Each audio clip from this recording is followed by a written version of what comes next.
Awesome. Thank you all so much.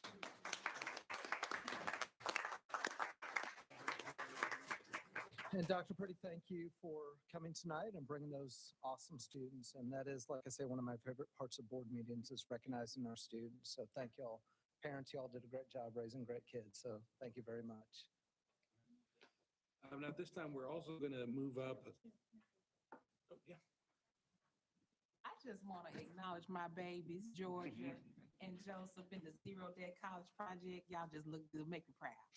I got good pictures. I sent you the pictures.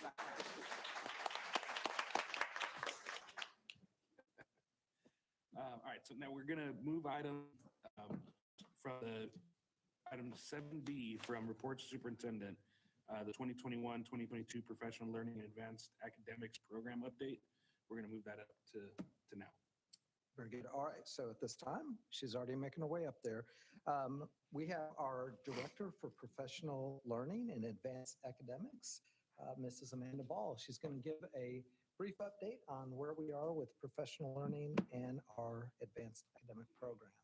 So Amanda, take it away. Thank you, President Montemayor, Board of Trustees, Mr. Gallagher.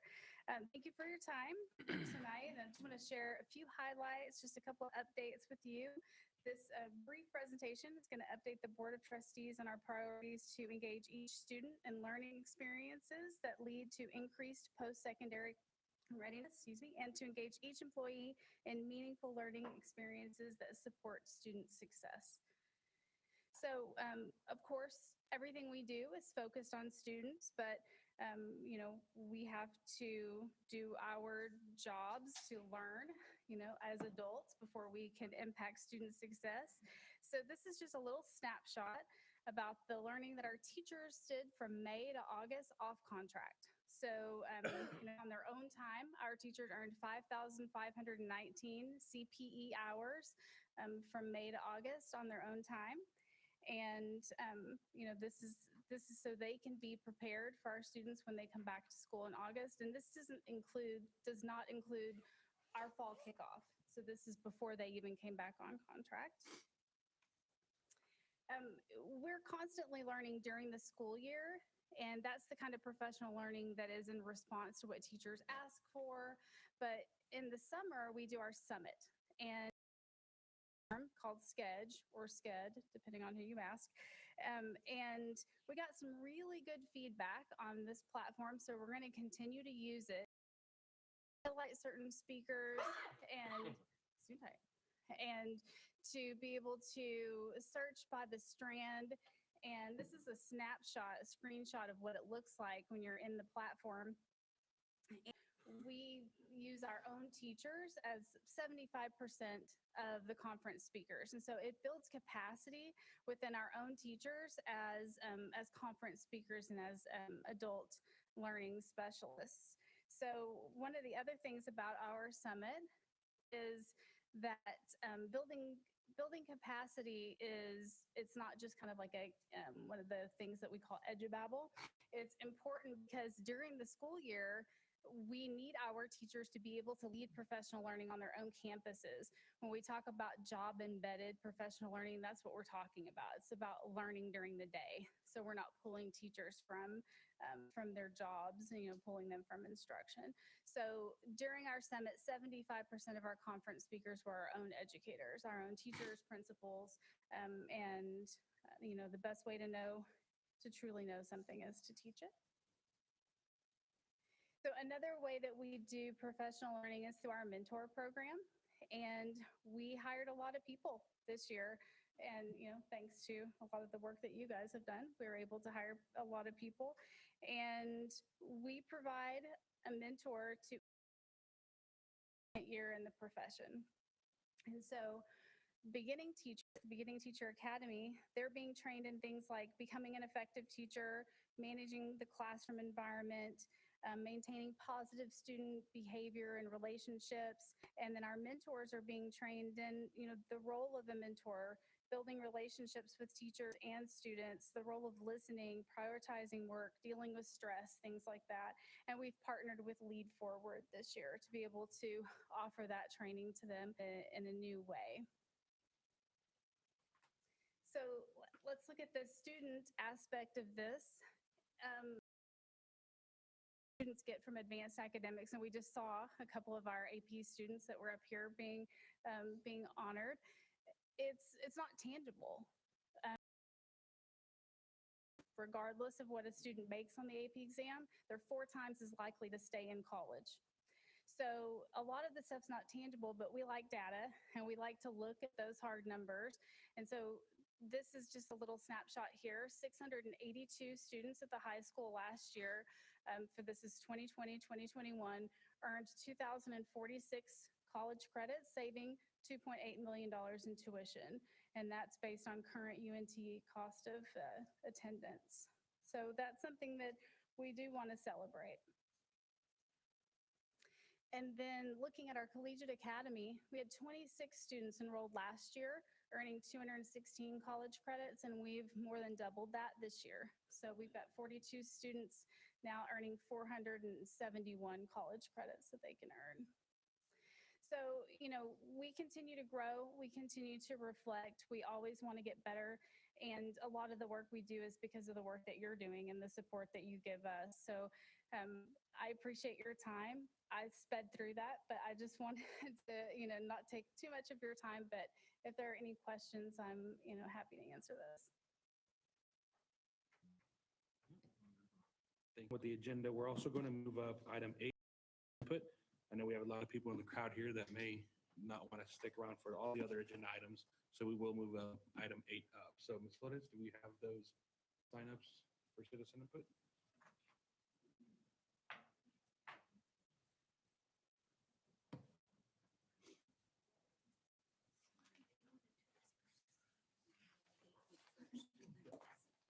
Now we can ask it where we need to respond.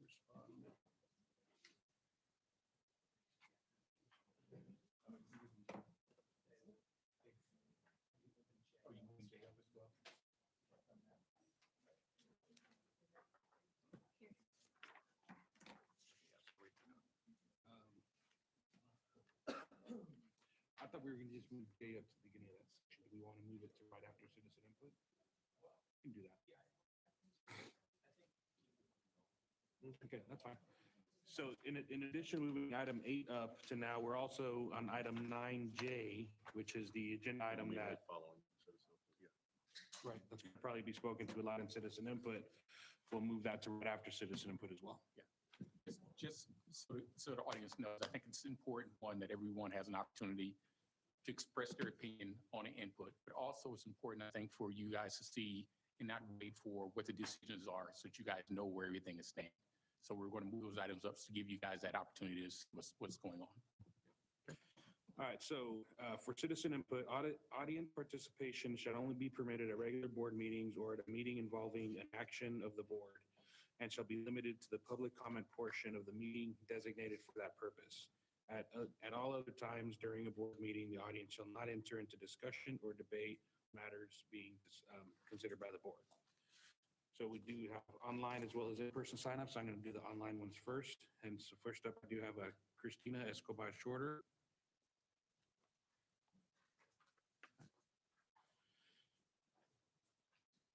So Ms. Escobar Shorter, just say your name, and you have 3 minutes, and I'll give you a 1 minute left warning.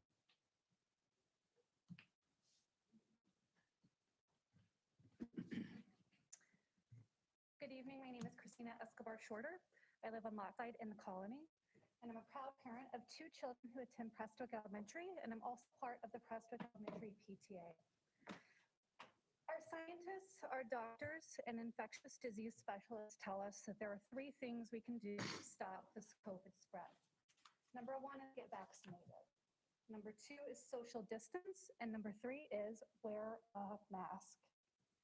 I spoke at last month's meeting, August meeting, strongly urging the school board to implement a mask mandate because our kids under 12 are not yet eligible for vaccine. To date, the board has not implemented a mask mandate.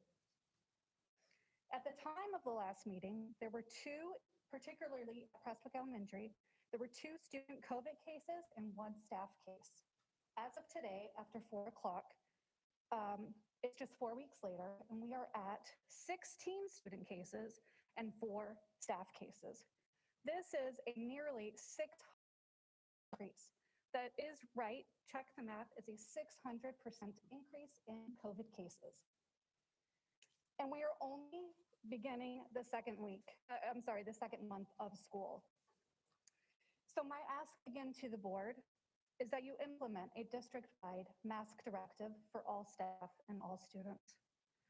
Dr. Thompson, Mr. English, Mr. Olson, who I believe is not present, how many more students need to fall ill before you act? Mr. Blackwood, Ms. Myers, and Mr. Flores, how many more teachers need to fall ill before you act? Mr. Montemayor, how many more families will need to watch their child or children suffer in the ICU before you act? And Mr. Gallagher, do students or a student need to die before the board acts? Thank you. Thank you, Ms. Escobar-Shorter.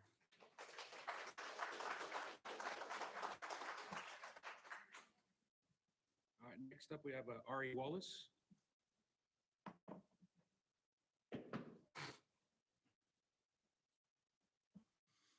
Just give your name and then you'll have 3 minutes to speak. I'll put my hand up when you have a minute left.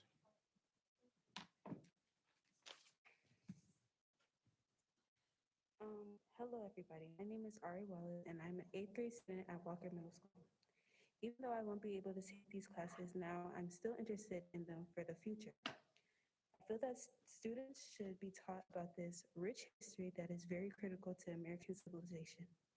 I also think students should have the opportunity to learn about the contributions of people who look like them so they can have role models to relate to.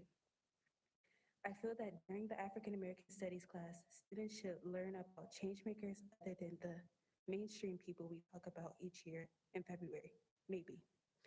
Sometimes we don't even celebrate Black History Month. It's always optional when it should be mandatory.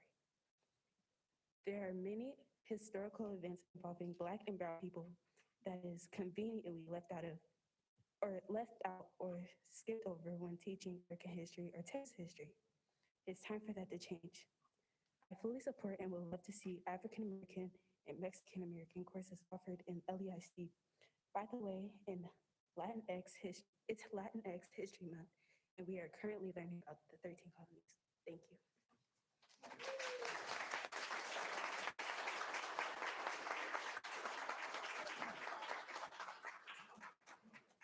Thank you, Ms. Wallace. We have Atira Wallace.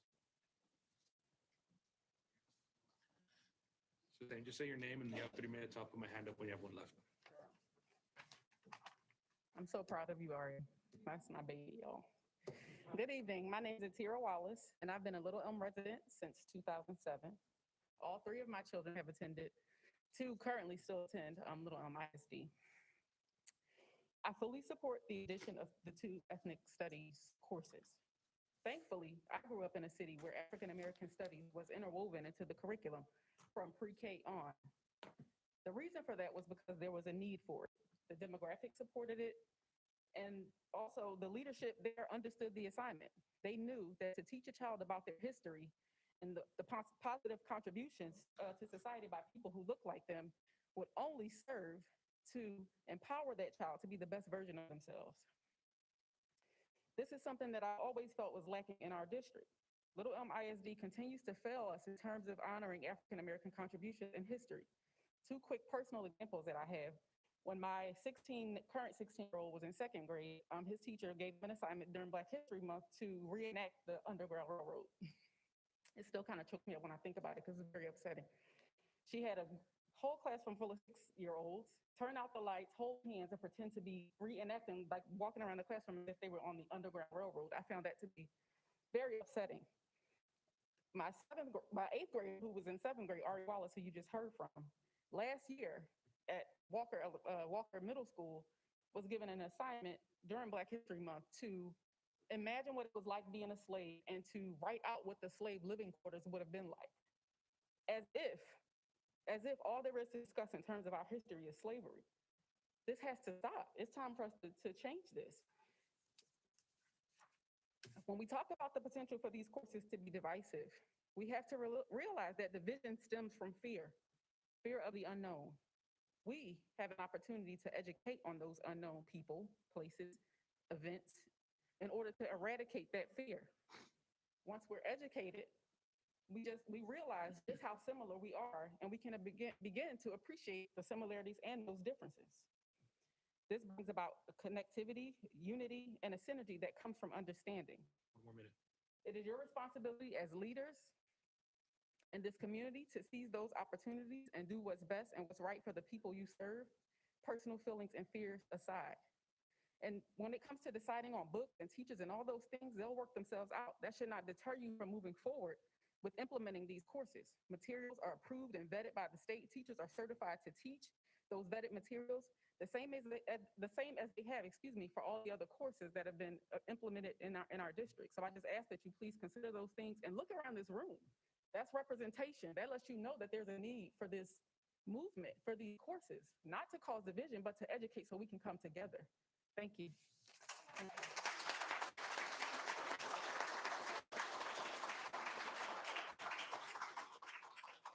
Thank you, Ms. Wallace. Next up, we have Jason Salisbury.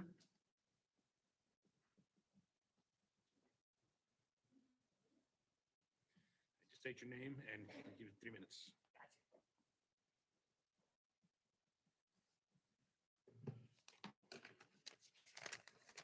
Should have unfolded earlier. My name is Jason Salisbury. I've lived in Little over 20 years. All of my kids have attended LEISD. I'm here tonight because there's some concern about electives, options. These electives have already been approved. The curriculum hasn't been created, but it's going through. There's an outline. It's good. There are many people apparently that don't want to have these options. They're concerned about what they might be or what they might teach. They fear a future they cannot see. What they should be afraid of is not learning from the past and realizing that taking options away from people is never a good thing. This is a terrible waste of time and money. There's no need for concern for something that might happen. I've spoken to quite a few people who all feel like I do. Stop wasting time. The residents of Little Elm are watching. Leave this in place. Let's teach our children. Let's learn from history. Let's leave the option. It's a choice. It's not a requirement. Choices are always good. I would recommend these to my 2 younger kids, and I would hope that they would take them and learn. They're still in Little Elm schools, and it would be great if they had that option. Just like it would be bad to have these options taken away. Do the right thing. Thank you.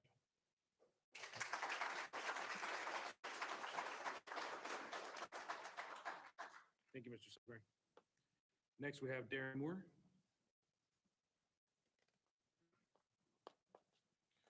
Mr. Moore, just state your name and you have 2 minutes. Thank you. My name is Darren Moore, and I am not a long-term resident, but I've been here for about 5 years now as a resident of Little Elm. And I just want to start by just saying, we're here talking about electives. Electives. When we should be making this a mandatory class. Why is it that this history is an elective? It's divisive. It's a choice. Maybe so, maybe not. But we're comfortable with American history. We're comfortable with Texas history. We're comfortable with the history of Europe. But when it comes to teaching those who have been the most impacted, we're afraid. Well, oh, there's somebody, it's something going to happen. How do you ever do anything if you're so afraid of what might happen? You can't be afraid of something that has not even occurred and react to it in advance. That does not make logical sense. We have to be willing as leaders, as parents, as teachers, as educators, as community citizens of this community. We have to stand together and say all history is good history to learn. And we have to be willing to teach that history and not be afraid of what has happened in the past. What we do here is we're showing our children now that, well, oh, no, this is not going to be a good thing, so we better not do it because something might happen. And then that something doesn't happen, and where are we? We're worse off now. Let's not sit on our hands and be afraid of the possibility of something negative happening. Let's act now. Let's make this a part of the curriculum. We should be talking about, instead of an elective, we should be talking about making it a part of the permanent curriculum so that it's taught to all students and it's required instead of it being an elective where you can pick and choose if you do and you don't want to learn this. This information, these ethnic studies are culturally rich. There's a lot of information out there, and we should be willing to teach that information to all students, not just those who choose to take it. I ask that you vote yes for putting these in place. Thank you guys for your time. God bless.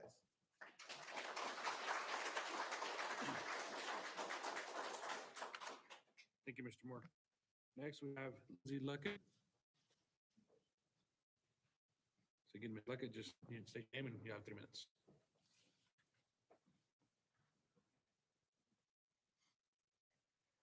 Hello, my name is Lindsay Luckett. I am here to address the board and community members regarding African American, Mexican American Studies electives. These classes have been a hot topic at multiple board meetings, and I'm honestly having a hard time understanding why we're still debating whether or not to allow our students the opportunity to choose to learn history in our high school. As I listen to the board meetings, it's painfully clear that some people are unnecessarily politicizing these courses.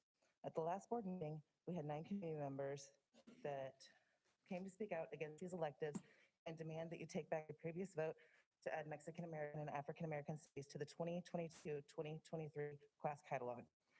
This group that spoke echoed the concerns of Mr. English and Ms. Myers about critical race theory, Marxism, and divisiveness. These ideologies are not in the TEKS of the TEA-approved courses and will not be allowed to be added into the curriculum that our district will be writing. Dr. Mika and Mr. Gallagher patiently answered and discussed dozens of questions and concerns about the process of creating a new elective in our district. These courses are not anything out of the ordinary and need to be treated as history classes instead of being a part of a political agenda. I came this evening to hold the board accountable to the decision to add both African American and Mexican American studies into the October catalog. The board has been aware of the requests for these classes for over a year. There is no reason to continue to delay the process of allowing students to take the courses that they requested. Dr. Mika said that over 50% of the students that participated in the interest survey said that they would like to take these courses. If you continue to delay the process, then you will be denying access to an education that the students overwhelmingly requested. Continuing to deny this process also shows that the board does not trust our curriculum committee, our teachers, our admin, or themselves. The process of creating curriculum and adopting resources has numerous checkpoints along the way to ensure that these classes do not include content that is not approved. These are history electives and should be taught as such without the addition of radical ideology, and we have been assured a teacher going outside of the approved curriculum or teaching with bias will be immediately stopped and dealt with. This is our district standard for all classes. Please put political and personal opinions aside long enough to see these courses for what they are, an in-depth look into the people and events of history that belong in our classrooms. Thank you for your time.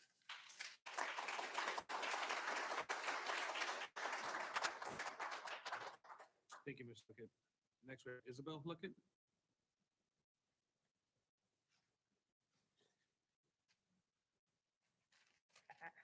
Okay, hold on. Okay. Hello, I am Isabel Luckett. Oh, wait, can you guys hear me? Yeah. Okay, sorry. Hello, I'm Isabel Luckett, and I believe that we should have the African American and Mexican American history electives added to the high school course catalog. Even though they aren't in our current history textbooks, they're part of American history, and we should be given the opportunity to learn about them. I, as many other students my age, were asked in a survey if we wanted to take this class. I would prefer if I were able to take this course before I graduate high school. Thank you for your time.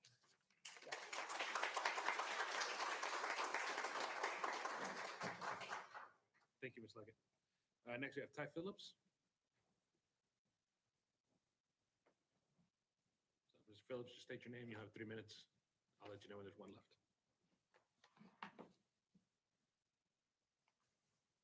Okay, my name is Ty Phillips, and due to the limited time I have to speak, I will post my references later on the Voices of Little Elm ISD. It is absolutely appalling to hear a school board member say that she and her constituents would find the study of anyone's history to be divisive. It's as if the 1915 movie called The Birth of a Nation is taking place right here, right now. It's on YouTube, it's history, go watch it. Ethnic studies is about teaching historical events and documents, not about the indoctrination that they claim. The issue is not about teaching history, but more about those who seek to control the narrative of history for their political benefit. Slavery was abolished in 1865, and it became increasingly harder for the South to justify their purpose in succeeding in starting the war. It was only natural for them to want to view the failed Confederacy in some sort of positive light. The United Daughters of the Confederacy became the dominant force in perpetuating the lost cause narrative. It was their intent to downplay and completely dismiss slavery as a factor in the Civil War. It was their narrative that slaves were submissive, happy, and faithful. The UDC was instrumental in controlling school textbooks to reflect their narrative. They did not want to teach the cornerstone speech by the Vice President of the Confederacy because he states, "Our new government is upon exactly the opposite idea. Its foundations laid, its cornerstone rests upon the great truth that the Negro is not equal to the white man, that slavery subordination to the superior race is his natural and normal conditions." They also didn't want state succession letters, including Texas, to be taught since slavery was specifically mentioned. Yet 11 years ago, the Texas School Board was controlled by a more extreme voting bloc. Their goal was to align study of history with their political agendas and without the input of actual historians. They changed social studies standards to minimize the separation of church and state. It changed America from a democracy to a constitutional republic, said that McCarthyism of the 50s was later vindicated. United Nations became American sovereignty or threatened American sovereignty. And of course, they took out slavery as a primary cause of the Civil War without mentioning the KKK or Jim Crow. But in 2018, Texas finally reversed that and began teaching slavery as a primary cause. This year, House Bill 3979 was signed by the governor and was set to become law. This bill requires that certain historical documents to be taught in public school classrooms. But the Senate Bill 3 attempts to remove those things. So let's be clear. Texas senators do not want it to be law that we teach the Fugitive Slaves Acts of 1793 and 1850, Cesar Chavez, Susan B. Anthony, the Chicano Movement, Women's Suffrage, Snyder's Act of 1924, the American Labor Movement, the I Have a Dream speech, the Civil Rights Act 1964, Brown versus the Board of Education, Emancipation Proclamation, the 15th, the 19th, and the 26th Amendments of the Constitution, and that the Ku Klux Klan was a white supremacist hate group. How is teaching these historical events and documents divisive or somehow descending into Marxism? It is your current actions and speeches that will create further division.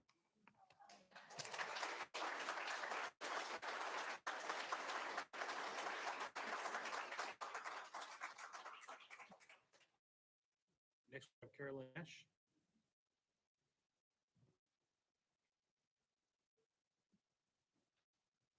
Ms. Nash, just give your name. You have 3 minutes.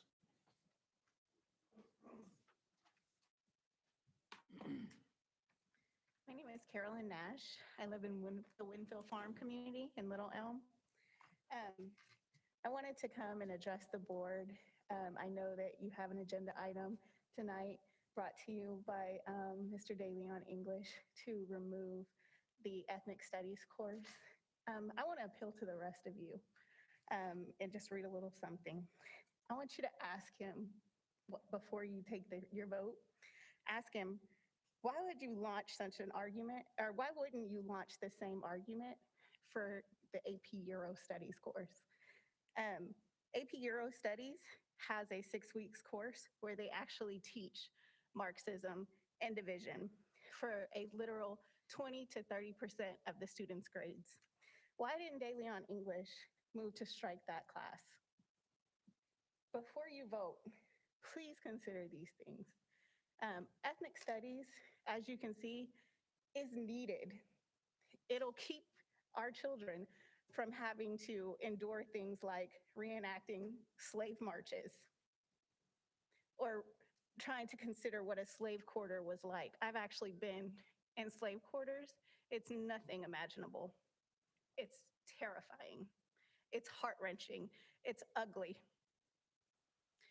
The holes that are built into the building for sunlight for the slaves, because they didn't have windows, but those little holes that were cut into the buildings are lined with glass still to this day.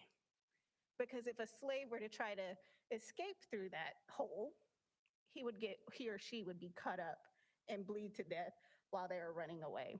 I just wanted to make that clear. So the next time a teacher in this district asks our children to reenact something like that, they'll consider that. Please consider voting no on DeLeon's proposal to remove this agenda item. Thank you.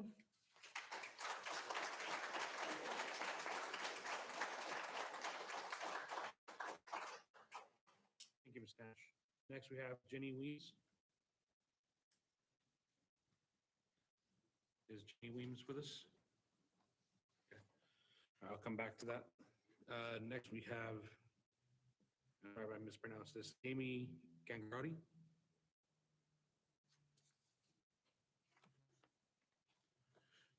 Could you state your name and you'll have 3 minutes.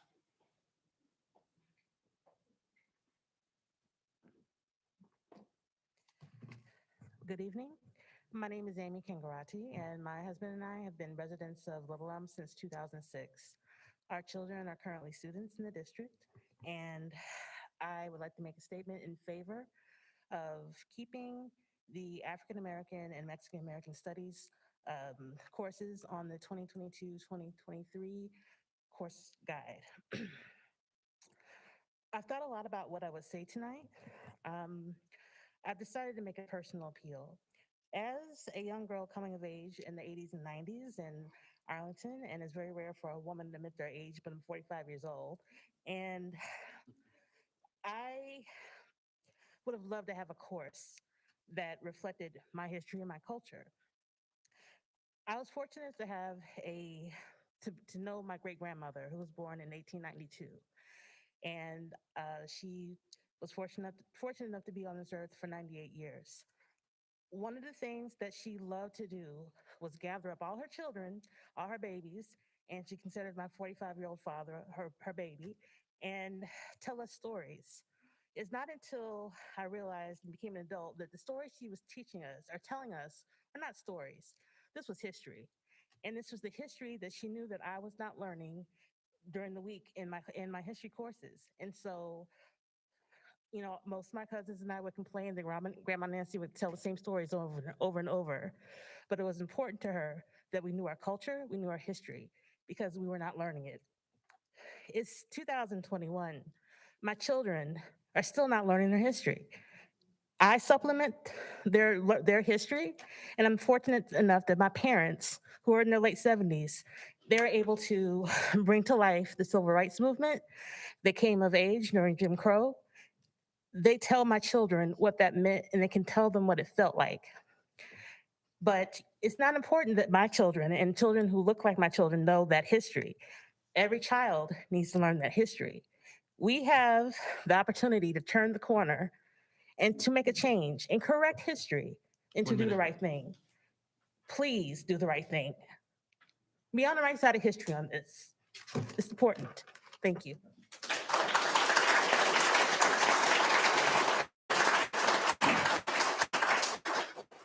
Thank you, Ms. Gangarotti. Next, we have Dorletha Troy Paul. Dorletha Van Troy Paul. Try that again later. Next we have Cliff Kipson.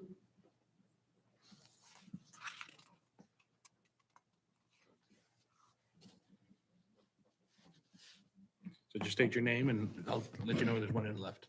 Hello, everybody. My name is Cliff Kempson. I have 2 children, high school age, came through Little Elm school system. And I'm here, first of all, just happy to see everybody here I don't care what you're here for. I'm glad that everyone's being engaged, right?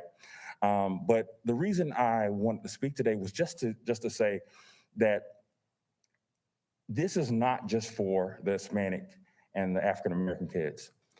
I love this community. I love the school system, but this is for everybody.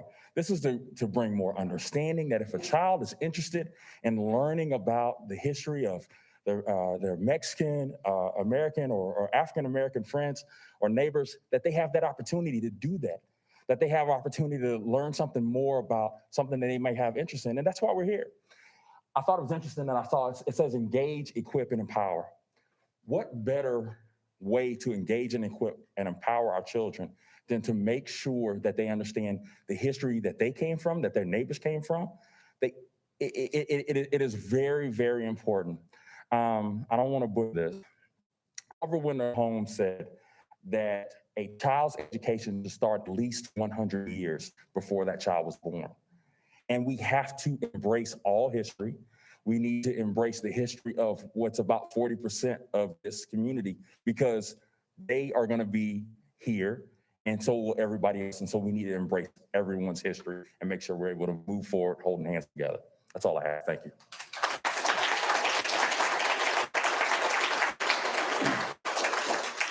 Thank you, Mr. Kimson. Next, we have Christy Miller.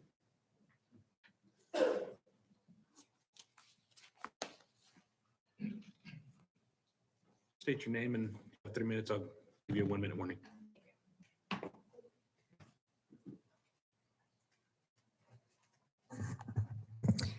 My name is Christy Miller. I live on Sunbridge Drive, and thank you for the opportunity to speak again tonight.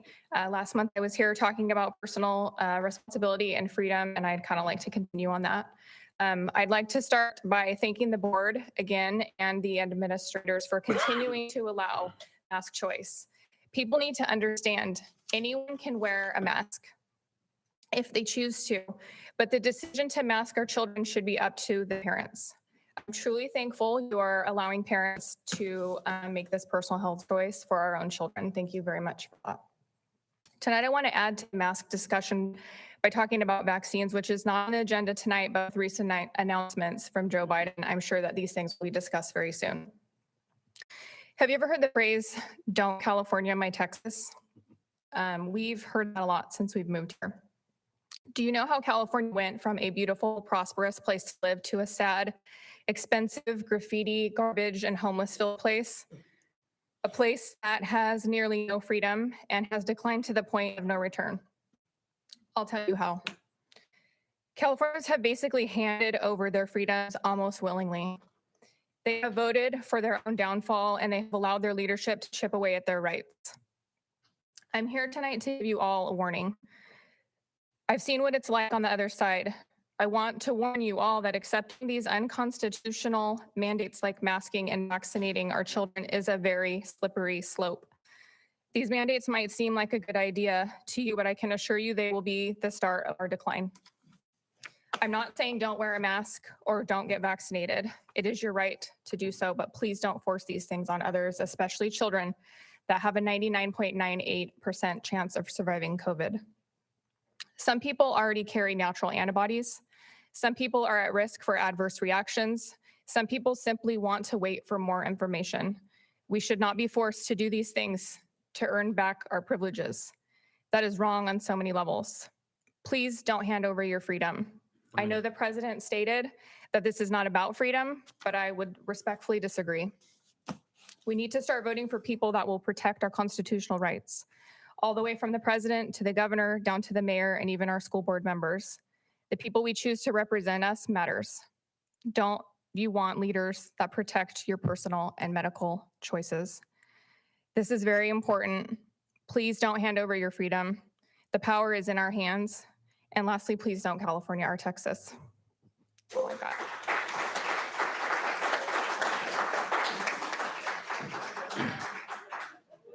Thank you, Ms. Miller. Next, we have Kalyn Fulcher.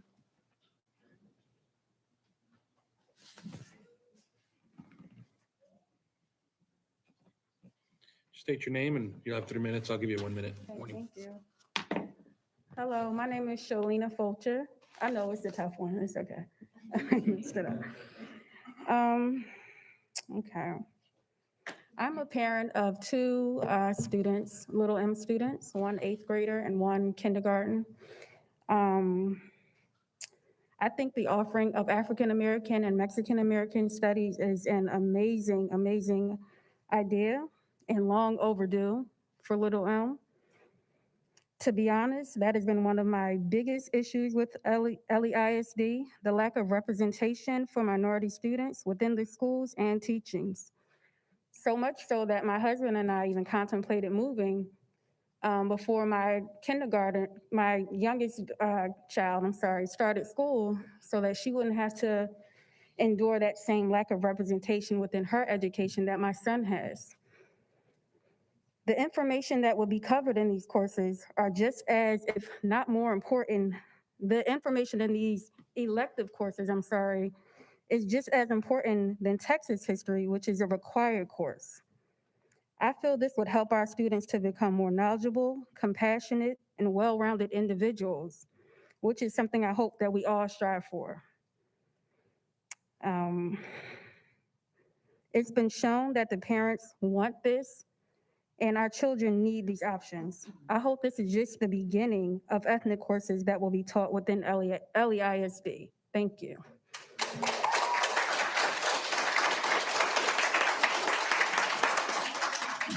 Thank you, Ms. Fulcher. We have Henry Johnson.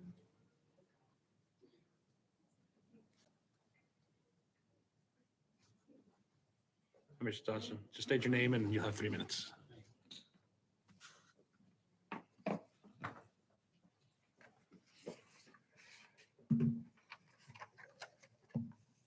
Good evening. I'm Henry Johnson. I've been here in Little Elm since '05, I believe. We had to go to the colony for Walmart. So I've been here for a while. The high school was, I think the football team was 1-9 a year, 0-10 the year before that. That's when I decided to involve myself in the community. I want to start off by leading with a quote. Our lives begin to end the day we become silent about the things that matter. September 20, 2021. It's sad to know we're still in a society that wants to control what we know or don't know about our history. A history that wouldn't let you move up to out of the 8th grade without passing American history, Texas history, or government class without a 70 or higher. The same American history that tried to erase a culture of people, label them, starve and oppress a whole race of Americans. The same American history that burned down a whole Tulsa community that wasn't bothering anyone. The same American history that ran a syphilis test on an American race of men. The same American history that chose someone hateful to call other Americans rapists, thugs, murderers, because that fit the agenda and it was the popular opinion. Are we talking about the same American history that has become so divided by the past leaders that if the information didn't come from a political party of their liking, it's fake news? Why are we hiding the things that America did to the Americans? Why is this lesson? What is this lesson of this? What are we learning from this lesson? What are we really telling or teaching our youth? If it's not us, the whole truth, so help us God. 1 minute. It scares me to know that we have a board member that can hold up his right hand and swear to tell the whole truth in a court and here, but doesn't want the whole truth told in our schools to our youth. We are hiding. Why are we hiding? History shows us that a certain race of people have happened to look like the board member have been begging and protesting for equality and justice for all. Before George Floyd, Trayvon Martin, Sandra Bland, Ahmaud Arbery, Emmett Till, and of course we know that list of names goes on. Have we not been reminded? Are we not reminded of the history of our movies, of our history in our movies and music? Popular artists and basic men and women like you and me have told stories that have fallen on deaf ears for centuries. Story of American history, which is Black history, which is Mexican history. Vote to have this gone. Our students need to know what history is.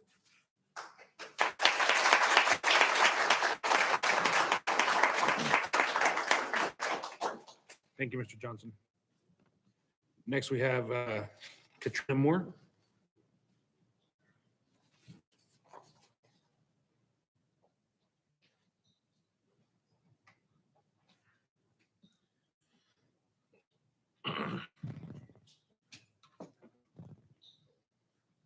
Just want you to state your name for the record and you'll have 3 minutes.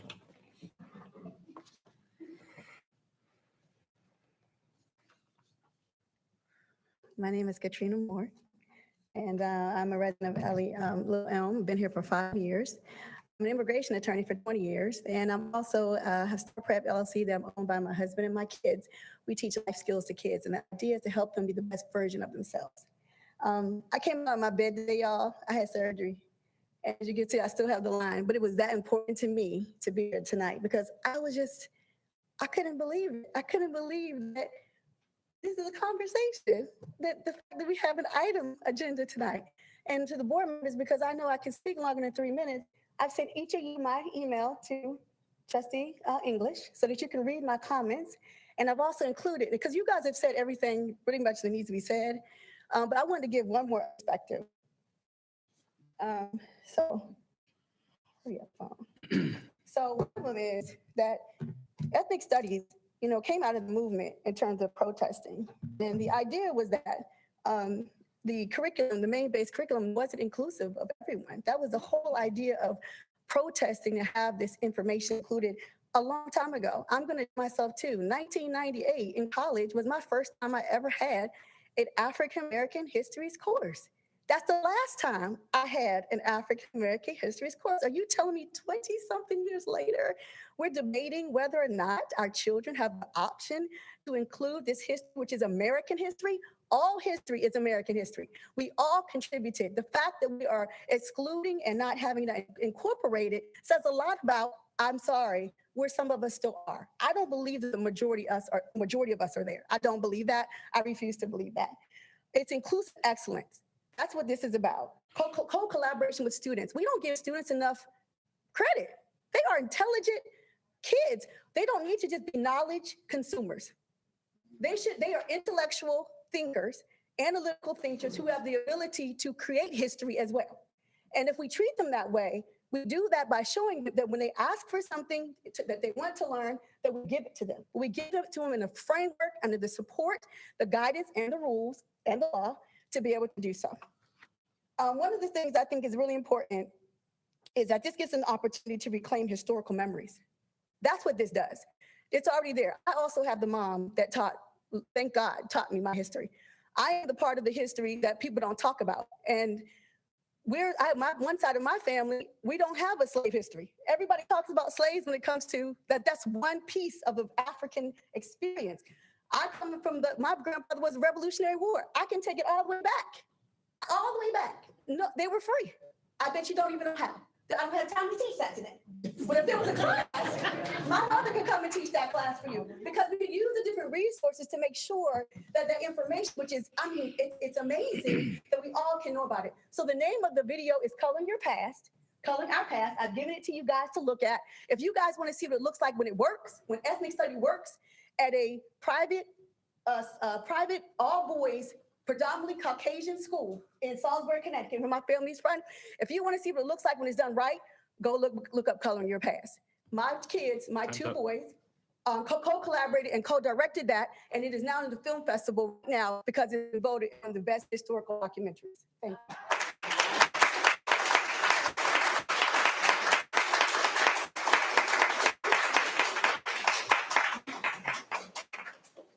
Thank you, Ms. Moore.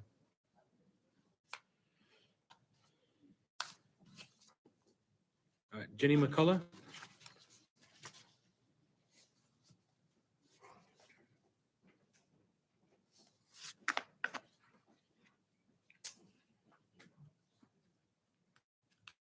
State your for the record, you'll have minutes.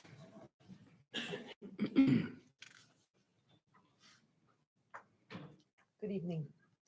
My name is Jenny McCullough. I live in Little Elm. I'm hoping to bring my grandchildren here when getting my sons to move here also. I wonder why it is a good idea to divide students into subgroups. To what end? Is it to build up those subgroups? What then does it do to the overall student body? We live in a time where it seems that people are pushing us away from each other with this type of division. Why we are not endeavoring to unite ourselves rather than divide ourselves into groups we personally have no control over how we are born. It just doesn't make sense. I'm trying to remember when I was in school. What did I learn about American history? It's been over a half century ago, and honestly, I can't remember it accurately. is it possible that what I learned was skewed to the dominant group in the country, the group that is still dominant in population today? It could have been. Why in the world should or could American history still be in that same box? I wonder, is it still? Or is it inclusive of all of those that have made this country and continue to make it what it is, the greatest country that the world has ever seen? The questions I offer you as the school board, and I believe that they are worth contemplating.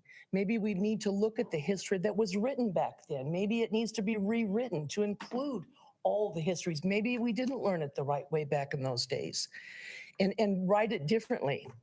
In my own personal life, I have Jewish grandchildren, I have Bolivian grandchildren, and I have Mexican grandchildren. I have never seen them as anything but my own relatives, my family, my loves. I don't see them by the melanin in their skin, by where their parents came from, or by a particular religion. They are my family. I, for one, believe that this is the way that all of us should feel about each other as Americans first. I believe that all Americans are part of my American family and do not in any way countenance the division that is put upon us by political operatives. We need unification, solidarity, and love of our fellow citizens to heal our country. 1 minute. We do not need division, separation, uplifting other segmented groups in our society at the expense of others. We do not need ethnic studies for that very reason. I propose that you, the board, vote on this timely issue. Please consider voting for all-inclusive American Studies curriculum that will replace the ethnic studies program. Please consider unity rather than division. Please consider that we as a country need to stop the current trend of division. We will certainly suffer a fate that is most hard to even contemplate. We are all Americans, and we will, in short order, no longer be if we continue on this horrible, divisive road to perdition. Thank you very much.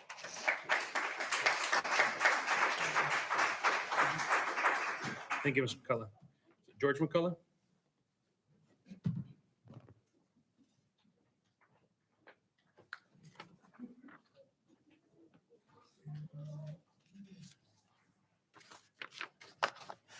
State your name and you'll have 3 minutes.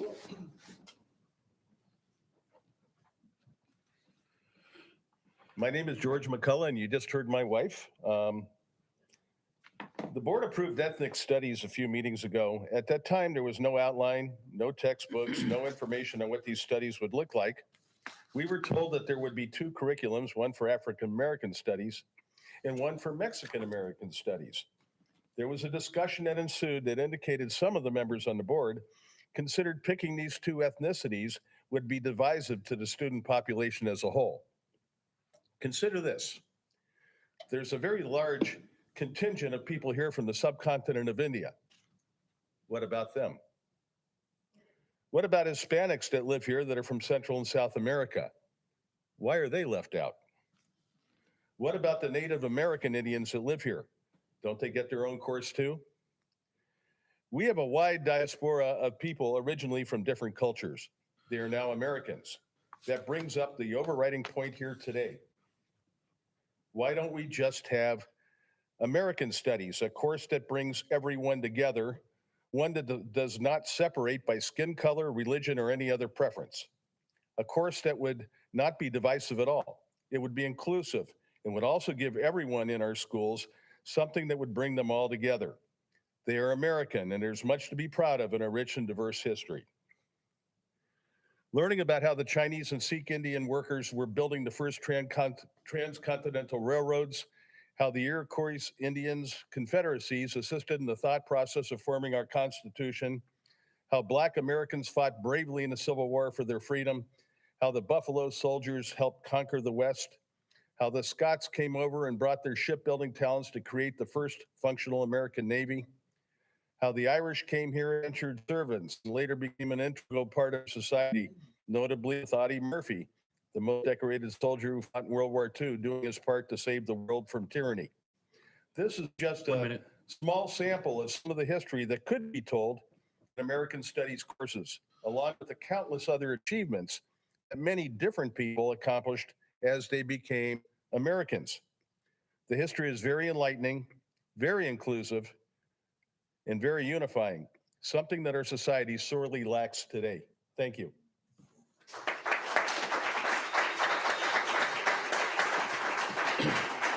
Did Jenny Weems join us? Dorletha Fantroy? Okay. Jared Heath?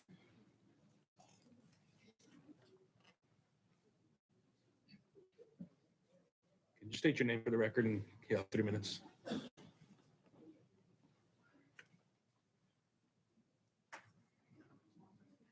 Hello, my name is Jared Heath, and I want to say that I actually agree with you.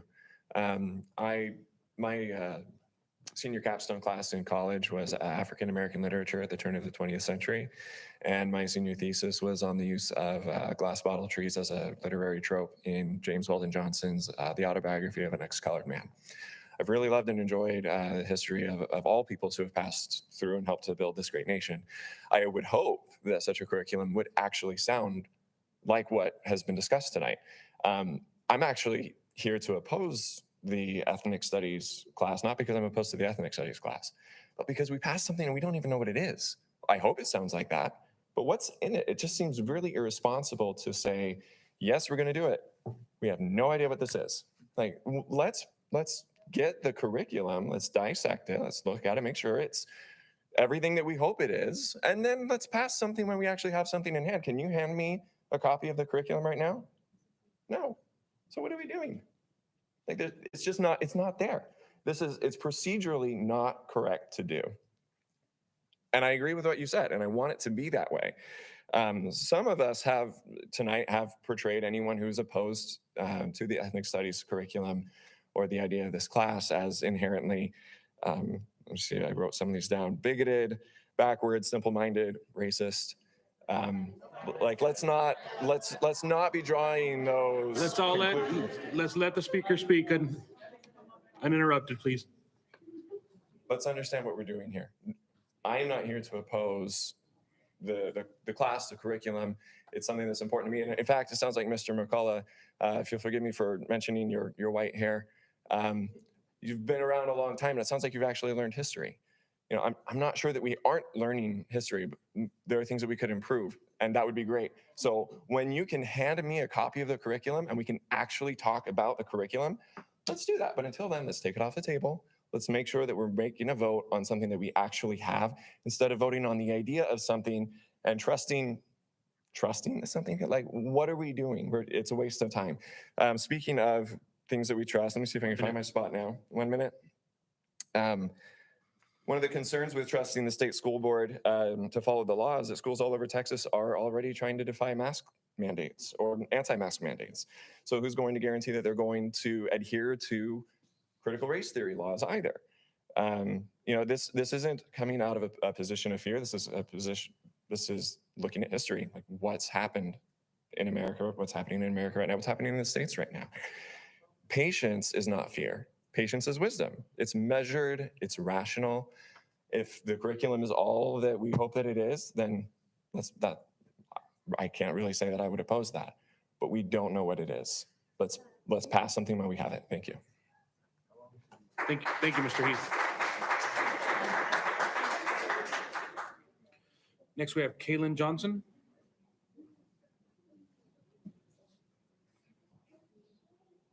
State your name for the record, and you have 3 minutes. So give you a minute heads up. Just name. My name is Kalyn Johnson. Sorry if you can't hear me in the back. I have 2 students at Hackberry Elementary and 2 more at home. First, I wanted to thank the board for maintaining their stance on not making masks a requirement for our children. My children have thoroughly enjoyed this school year. In total honesty, I've been a less than involved parent in the classroom. Sure, I've done the room mom thing and dropped off items when needed. But other than that, I've been not too involved what happens in my kids' classrooms. I've been part of the problem. So I'm sure before this school year, these riveting school board meetings were nearly empty, and now you have a sudden uptick in community participation. And that seems to be the case across the country. And why is that? For me personally, this journey started with the at-home learning during COVID. I was way more hands-on than I ever thought I would be. But I realized it was nice to see my son's curriculum and to be involved and know what he was learning. Fast forward to the present, our country's educational system is a hot topic. It has been building up to this for years, but that has gone unnoticed by most parents, including myself.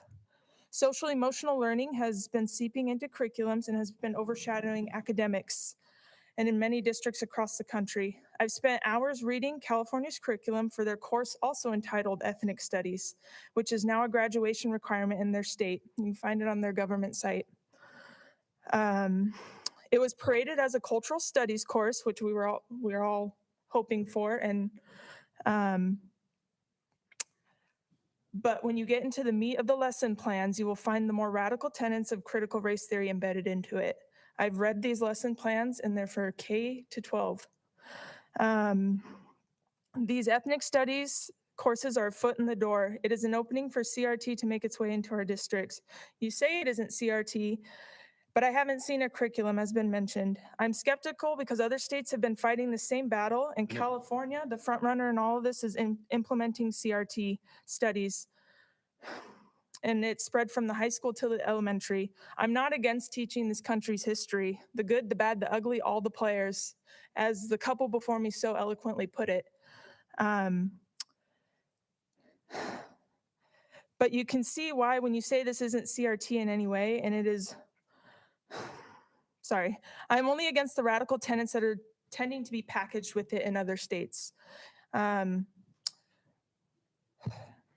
So I'm asking that we not make this a battle in the future. I'm asking you to remove the approval for this forerunner to CRT. I'm rectifying my lack of involvement here and now. I volunteer weekly in my kids' classrooms this year.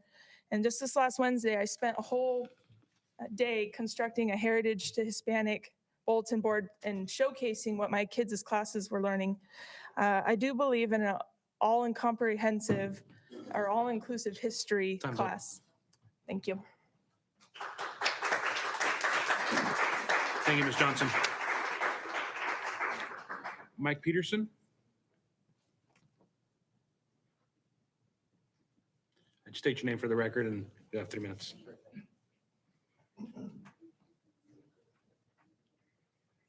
Hi, I'm Mike Peterson at 3913 Shadewell Street here in this area. And I'm grateful to talk about a topic that I've had a lot of experience with. In my profession, I'm an HR business partner overlooking about 30,000 employees. This has become a very hot topic in our group. We've had to become experts, at least make an attempt to be the best we can as we develop and we focus on our unconscious biases that are taking place.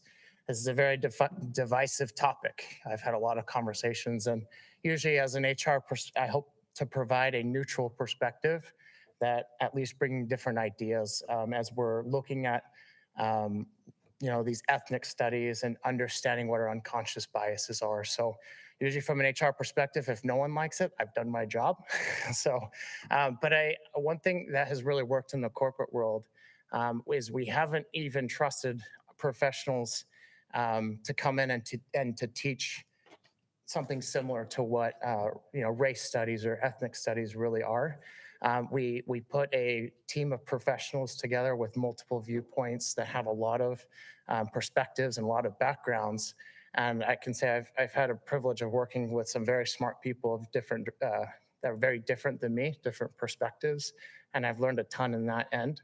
And it was a pleasure working with these professionals that we were able to control what the message was that we want to have within a company, right? The message that we want to go to our employees. And I hope as a board, the discussion's happening if we feel this is a topic that needs to happen in our area as a board in our education. I would hope that we're not relying on a single or a handful of educators who are a very divisive topic, right? Owning that message. For instance, you can own the message of making it an online course or at least a video course. 1 minute, thank you. An online course where you can own the message that everyone can get approvals of it. Because as a board, you put yourself at risk. With an administration, you don't oversee it quite as often. I know you have a lot of things going on. We've seen it in something as simple as a chemistry class, right? In a very conservative state, talking about very controversial topics, right? With students that was recorded. I don't want this board to be put in that situation or in our community. So I think there's opportunities that we can look at. We're not relying on individuals, but have a lot of different viewpoints that are put together as a team, and have something like just a video training that takes place that multiple parties can have a say in, and make sure that our voices are heard as different and a large variety of diversity that's within here. So I hope we're considering that and not relying on those individuals. For me, simple message from students. I have 3 kids and hack myself. We'll come home and act like China is the best country in the world, right? The teacher's not trying to teach China's better, but that's the message they're taking, right? So I want to make sure, as a parent, I want to be included in what material's being done, so I can guide them directly of why this country's great and why we get God-given freedoms and opportunities. Thank you. Thank you, Mr. Peterson. Tom Sizemore?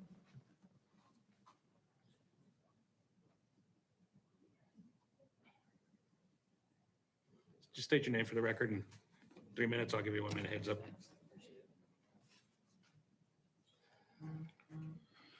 Good evening. My name is Tom Sizemore. Sorry for the raspiness. I coach in Little Elm baseball, so I've been yelling at little boys all day and keeping them in line, which I love doing.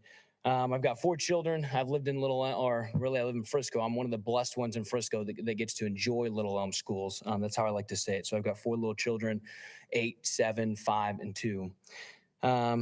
We talk about learning history.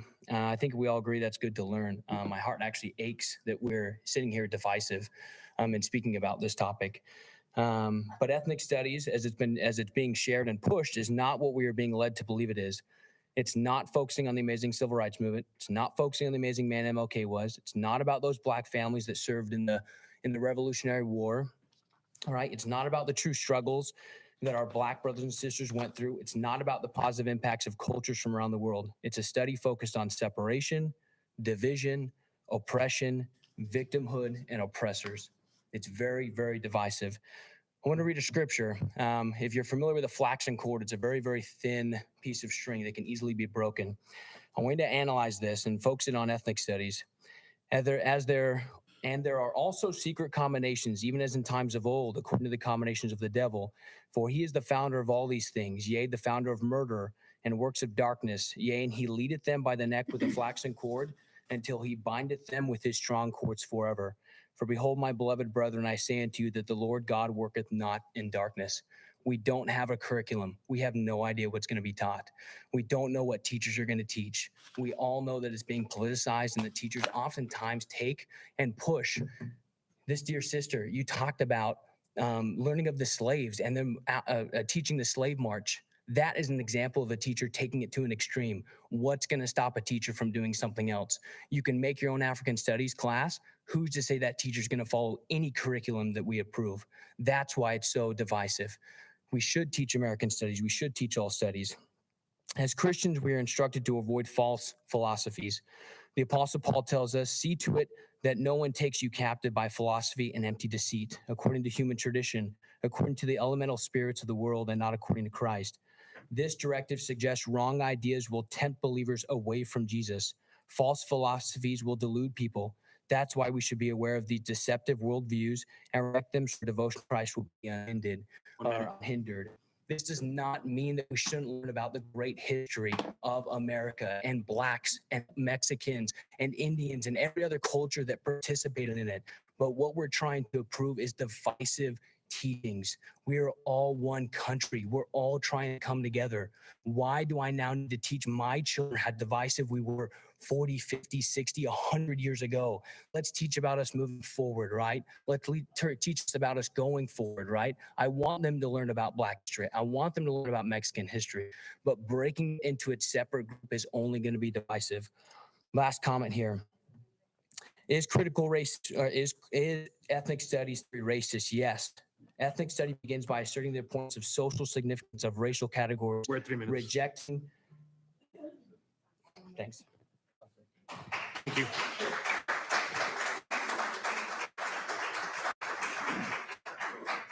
Thank you, Mr. Sizemore. Next, we have Mary Seifert. Or is it Seifert or Seifert? Seifert. Yeah, so just state your name for the record and. Okay, then you have 3 minutes. I'll give you a 1 minute notice. Okay. Let me get this pulled up. Okay. I graduated high school in 1963. No. No, just, sir, hold on. No. Don't engage. Don't engage at all, please.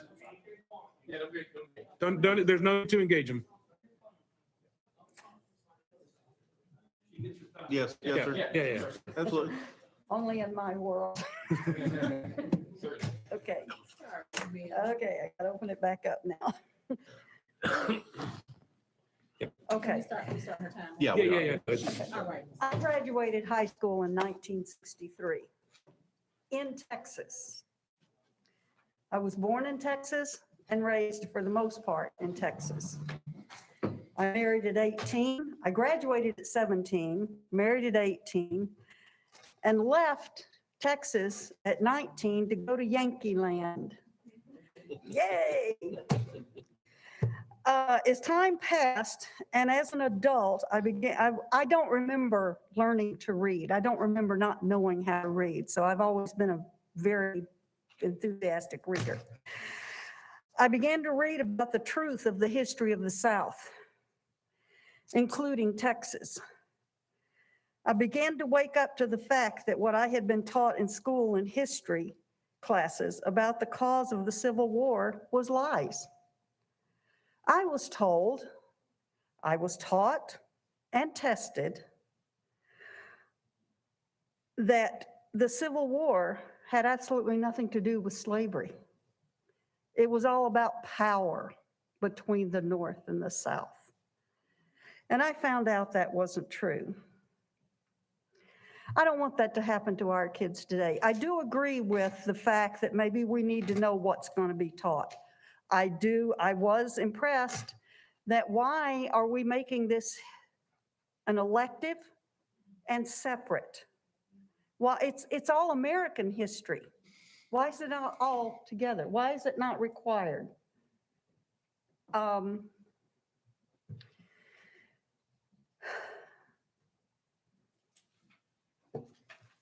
It definitely needs to be a part of Little Elm High School. I've lived here for 7 years, but I've been in North Texas a little bit longer than that, and I had grandkids who went to school at Little Elm, a very good school. I also hope that sometime in the not too distant future, as it has been mentioned, that 1 more minute. as well as bring all the history together, that it's all together instead of separate and some of it elective and some of it required, that we include the history of the Native Americans.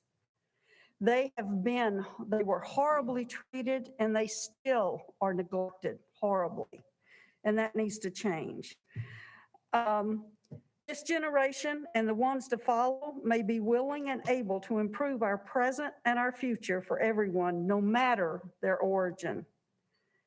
As a nation, we have accomplished much. There's still a lot of work to be done.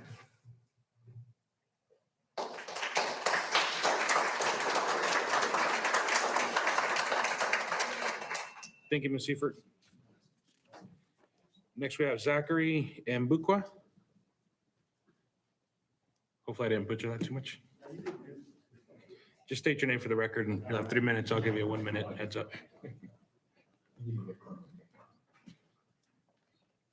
My name is Zachary Mbogwa, been a resident for Little Elm since 2006. I'm a proud parent of 2 kids in high school.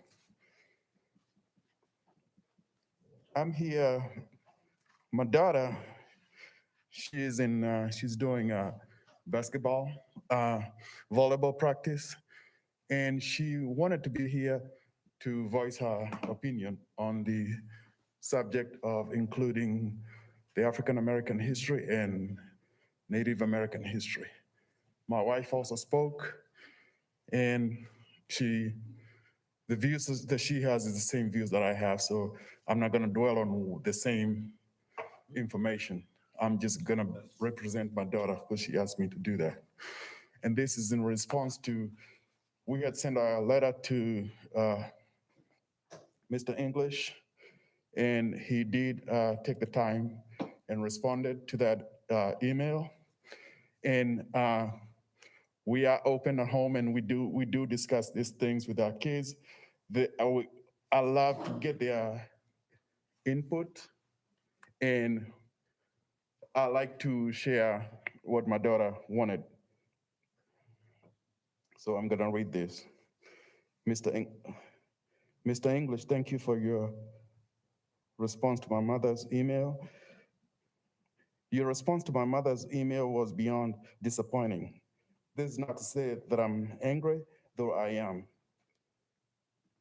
This is to say that I'm firm in my beliefs, and not only as a young African-American woman, but as a student of Little Elm High School. This is my reasoning. Race and culture are not sensitive topics unless taught to be.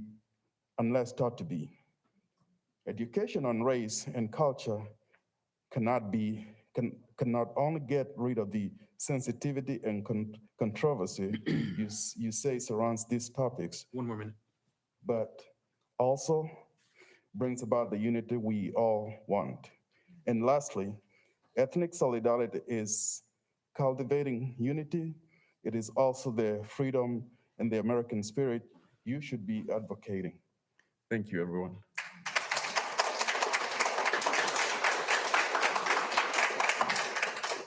Thank you, Mr. Muga. Next, we have Dr. Don Krutka.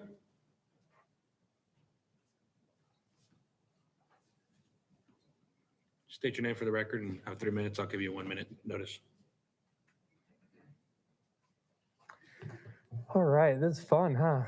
I'm Dan Krutka, and I'm an associate professor of social studies education. So I have my doctorate in teaching social studies. This is kind of what I do. This is actually just like class. We talk about this stuff all semester long. And so I'm just here to talk about a few things. I mean, I could talk about how research has continually shown that ethnic studies is beneficial for the students who choose to take it. That's been consistent. Research is consistent over and over, but I've only got 3 minutes, so I'm not going to cite all the research. I'd be happy to leave my email. If you want me to dig it all up for you, I'll be happy to send it to anyone. You all are in a great position, right? You get to tell me to quit after 3 minutes. That's something my students certainly would love to be able to do sometimes, I think, when I go on my little rants here. But my college students continually come to our classes at the University of North Texas, not ready. We have to reteach them history because they learn inaccurate histories in high school.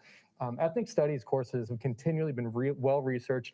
To people worrying about the curriculum, don't worry. We got 50 years of ethnic studies being offered in this country. There are plenty of models and there's plenty of curriculum.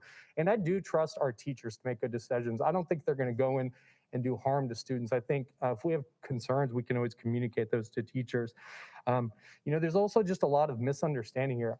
Critical race theory is not taught in elementary school unless they're teaching interest convergence to third graders or something. That maybe I missed it.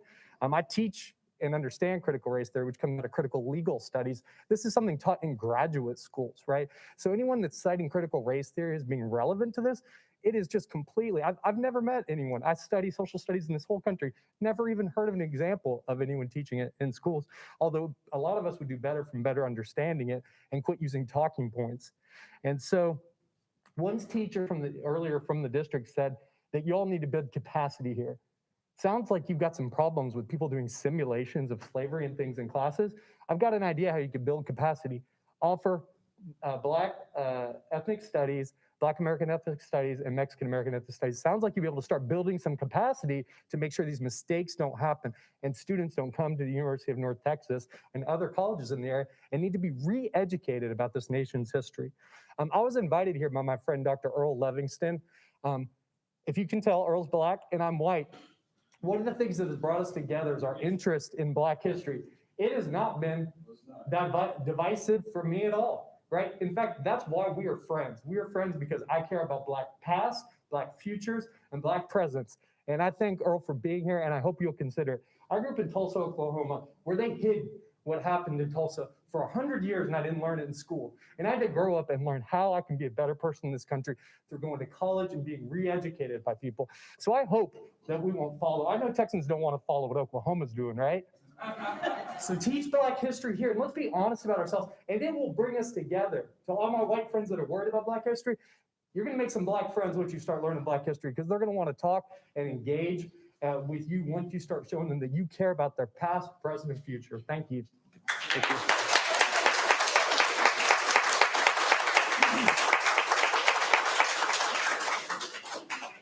Thank you, Dr. Kuka. Dr. Earl Livingston? Just state your name for the record, and you'll have 3 minutes, and I'll give you a 1 minute heads up. Take this off so you can hear me. First of all, did you hear the children? Did you hear the children? Did you hear them? I'm Dr. Earl Livingston. I'm a veteran. I'm a member of this community, and I'm a volunteer. But today, I come to you as an expert. I have a bachelor's degree in history. I have a master's degree in history. And I have a PhD in curriculum instruction. I don't think anybody on that board holds any of those credentials. So be careful, because somebody's sitting in my seat. Somebody's sitting in my seat. You need to start looking at the demographics, and your curriculum should match the demographics. Look at this room. Look at Walmart when you walk around, and look at the changes that have taken place in the last 7 years. I've only been here for 4, but I can tell you this. Right now, I'm really considering if I'm going to send my son to private school or public school. And what this board does will help that decision. But I'm not here for me, because I can afford to send my kid to a private school. Everybody can't. So I'm here to speak for them. And what I'm here to say is, don't lean to your own understanding. Trust the experts. Bring in experts. I'm sure that people like Dr. Dan Krutke, who's a national scholar, would come and help you. I have already come in. I've been in office and offered assistance to no avail. Bring in the experts. And to the constituents, because that's what I'm calling you, because we vote. It's not up to them. 1 minute. It's up to us. We decide if they're there or not. You want to remove curriculum? Nah. Let's start removing some of these people from these seats that are even bringing up the discussion of not having African American history or Mexican history. Do I have any African Americans up there? Any Mexicans? Just want to make sure. Instead of being anti-history, maybe we should just be anti-beyond English.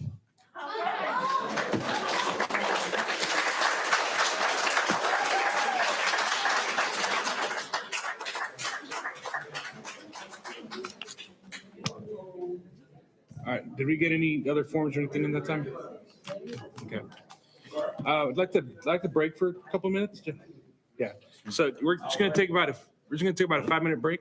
Yeah, just a quick break, Yeah, so yeah, we can go use the just a 5-minute break. Stretch the legs. Come right back. It is 8:35.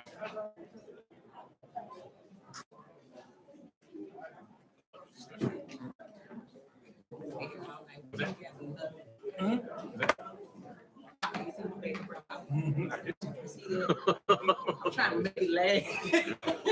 Go back to our professional learning room. They got a If I been eating more coffee, then I'm not gonna be. They're trying to pace it. I'm trying to pace it. You know, it's little doses, little.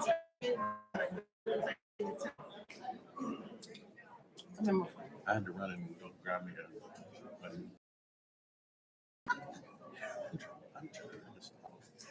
We get things like this and just like, oh, okay, hang on, I need one. So I went outside and go grab like 3 of them. No, I'm good.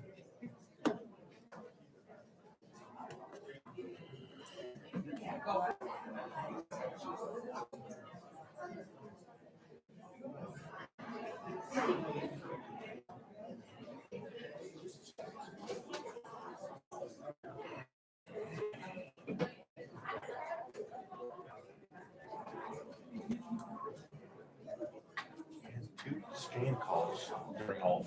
I don't know my phone call. I'm going scam like. He never give up.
And with that, we're going to move on to what's on the agenda item yeah. I would, Excuse me, folks, back in session, please. Can we be silent, please? yeah, so we're back in sessions. We're going to move on to what's currently on the agenda as action item 10J. We're going to move up to discuss right after citizen input. So, Mr. English. No, that was it. Well, wait, Mr. Chair, I have a question. Yes. Parliamentary inquiry, because this item very closely resembles what we voted on in July. And my question is, since the motion tonight is so close to what we already voted on, how can we move on this when we've already made a decision in July? Yeah, I mean, the current, the rules that the board has set up for board operating procedure does allow, as long as two board members agree that an item needs to be put on the agenda, that we put that on. And I have a standing policy also that I'd rather have more debate and discussion than less. So, usually, even if I don't agree with something, I'm still going to agree to put that on. So I know in this case, we at least had 3 members that agreed to put this on. So that's why we moved forward. It was, Mr. English, myself, and Mr. Flores. I know we're wanting to have it put on the agenda for discussion. How will our decision tonight not undo the decision that was made in July if it prevails? How will it not undo the previous motion that was approved? I think that's what it would do. It would do. If the motion does prevail tonight, then that is what it would do. It would undo it. But it's too late to rescind that motion, and our member who brought it before the board was not part of the majority vote. Right, but again, he's one of 2 members that agreed to put on the agenda. Yeah, so it can come up. I wanted to point that out for many reasons. So for clarification, this is board policy. It is not parliamentary procedure as usual. And so we probably at some point also need to look at the board policy that's allowing the undoing of a previously approved motion. Right. And Dr. Tubbs, I want to clarify, it's not board policy, it's your board operating procedure. Sorry, yeah, I think I misspoke to that. Yeah. Yeah, sorry, board Yeah. operating procedure. Yeah. No, that's a good point. And that's something that we can take up to see, establishing some sort of connection between bringing up an issue that's previously been decided Yeah. and having a more firm. Yeah. I would like that on formula the with that. agenda Yeah. for October. Yeah. Okay. All right. So Okay, this so with is my that- motion. Yeah. Yeah, this is my Mr. motion. So one, I want to thank everyone for coming this evening to this board meeting. And this is a very, very touchy subject and a very difficult subject for me personally on a lot of different levels. Originally, when this was brought forward, my biggest concern was CRT into the school system. That was a huge concern. And the reason why it's a huge concern is I do not and still feel not that no one should be discriminated against in any regard. I don't care what race, color, creed you are from. You should not be looked at as an individual who is a victim or someone should be looked at down upon. I do not, and I will always fight against that, period. So it was very concerning to me when this came up on those ideas. I'm going to back up a little bit, just a little bit so you guys can get a little bit of a history about some of this and a little bit of history about me. Some of you may... You making the motion so we can second and then discuss? Yeah. No. No, I'm staying before because I'm into some. This is presentation. Okay, this is presentation. There was an event that happened to me, 25 years ago. I met a woman who was not of my race from a completely different country. And I remember saying to her and seeing her as we got more serious in our relationship, thinking in my mind, coming from Los Angeles, California, born and raised in Compton and Watts, having lost family members numerous times, and Henry actually knows this, of what it would be like when I went to meet her family. What would we be like? A Black kid from Los Angeles, California, growing up in the hood, going all the way to the Netherlands to meet a family. What would it be like? I remember going there in that first trip, seeing that family and meeting her father. And we had a really, really good discussion. He couldn't speak English. He was Dutch. And as we had the further discussion, I remember saying to her, what does your dad think about this? And she looked at me and says, what do you mean? I said, well, I'm Black and you're white. And she laughed at me and smiled. She goes, honey, do you understand the history of our family?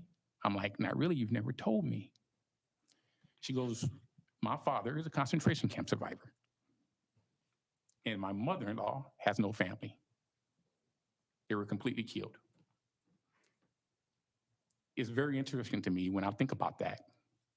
I asked him, I said, Papa, do you hate German people?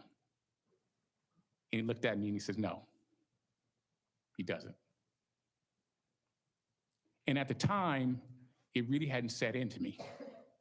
Years ago, after that, after my father-in-law passed, I am a big history buff coming from the Marine Corps. And I remember sitting in front of a TV watching, at the time, called Century of Warfare. Love history. I study it constantly. Me and Mr. Gallagher talked a great deal about it. And I remember my mother-in-law came to visit us. And when she came to visit us, I was watching a video series about war. And I remember my mother-in-law walking into the room, and she looked at the TV, and I thought, huh. And I seen her face drop. I thought, huh, that's weird. As she left the room, later on in the evening, I told my wife, I said, your mama came in, what was going on? She goes, you know that video you're looking at? I said, yeah. She goes, that was the Battle of Arnhem. I said, yeah, that was the Battle of Arnhem going on.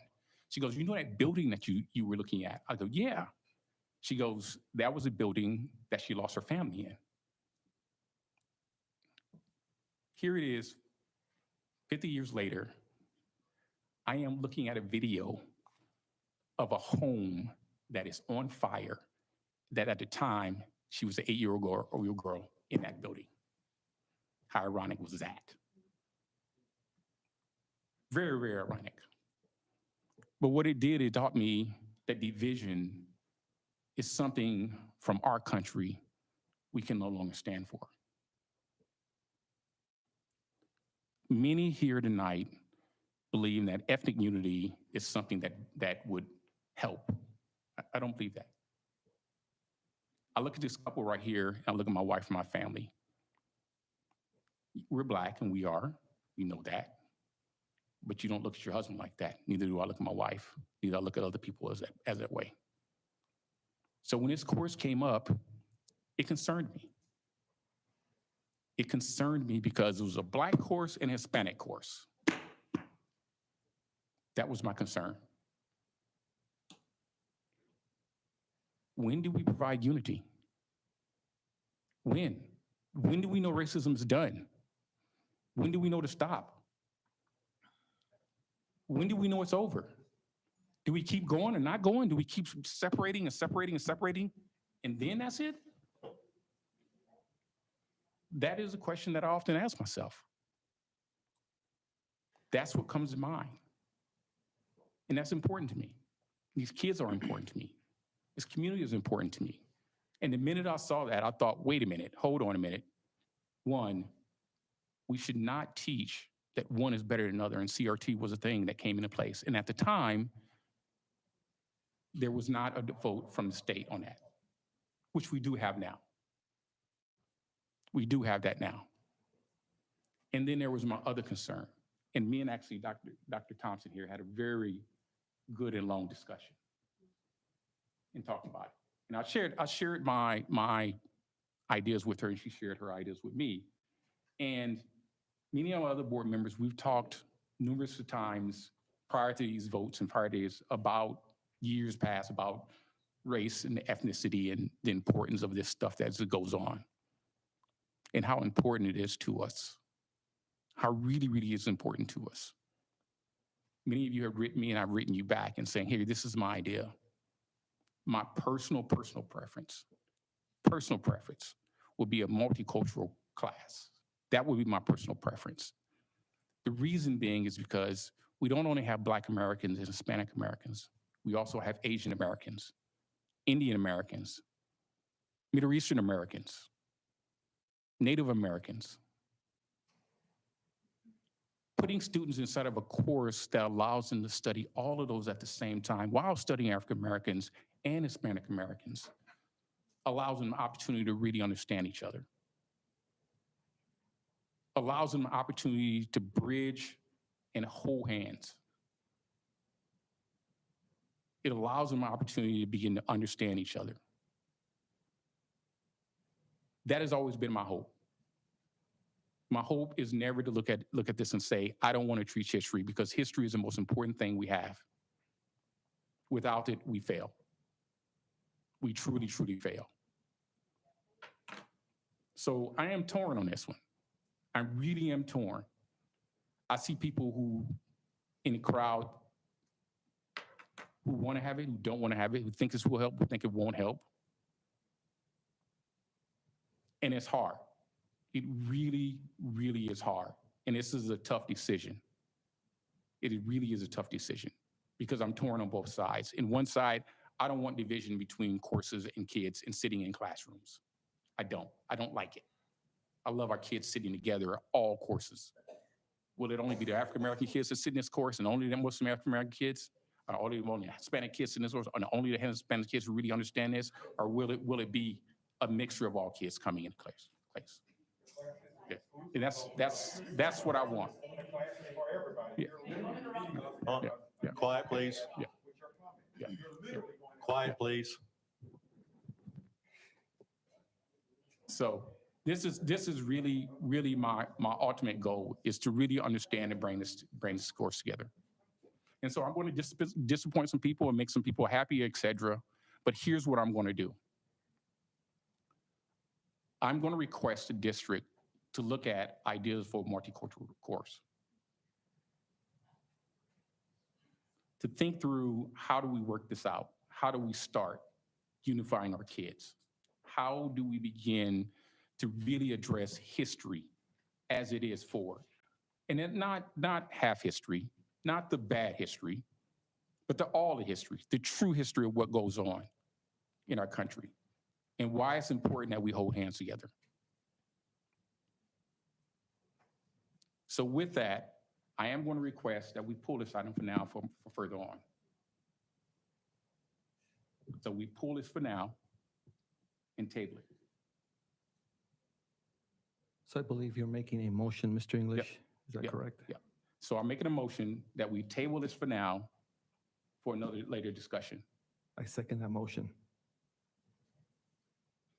All right. All right. There's been a motion and there's been a second.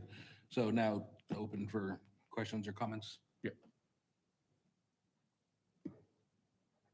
Dr. Thompson? Y'all want to end with me? Okay. Yeah. I'll be glad to go. Mr. Flores? Yeah.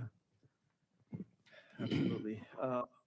Mr. English, thank you very much for bringing this forward again. I was not present in July when this vote was taken, and I did watch while I was on vacation. And quite frankly, I was disappointed in the way the vote turned out.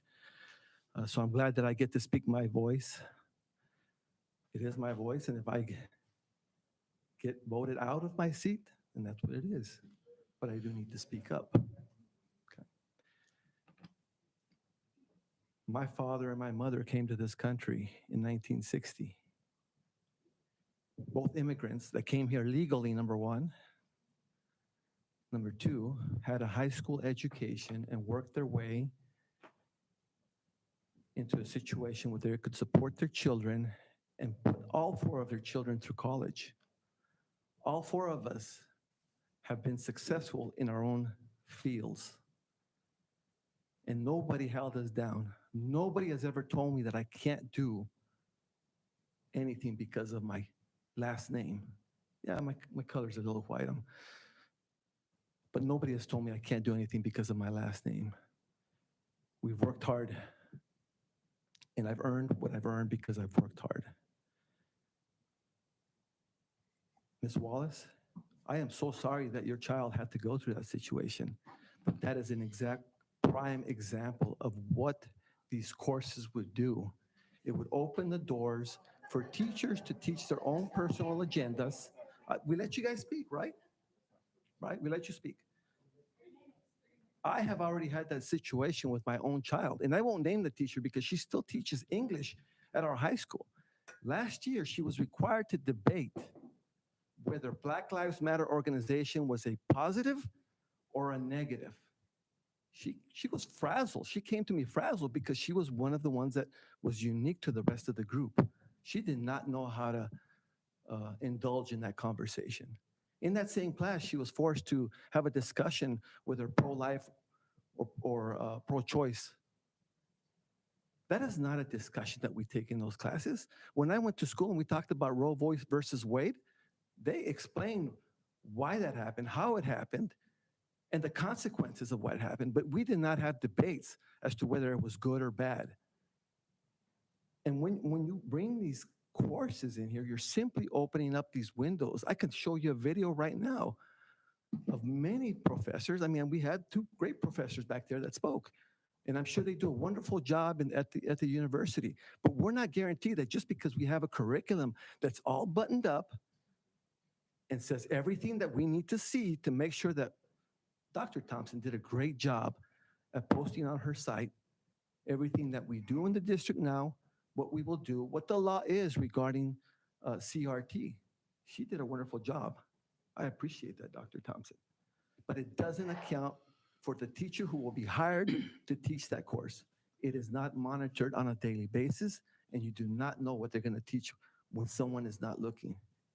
And that's why I support that we table this discussion. So just as a note, when you table it, that means that the course continues to move forward. It means it pulled until another time.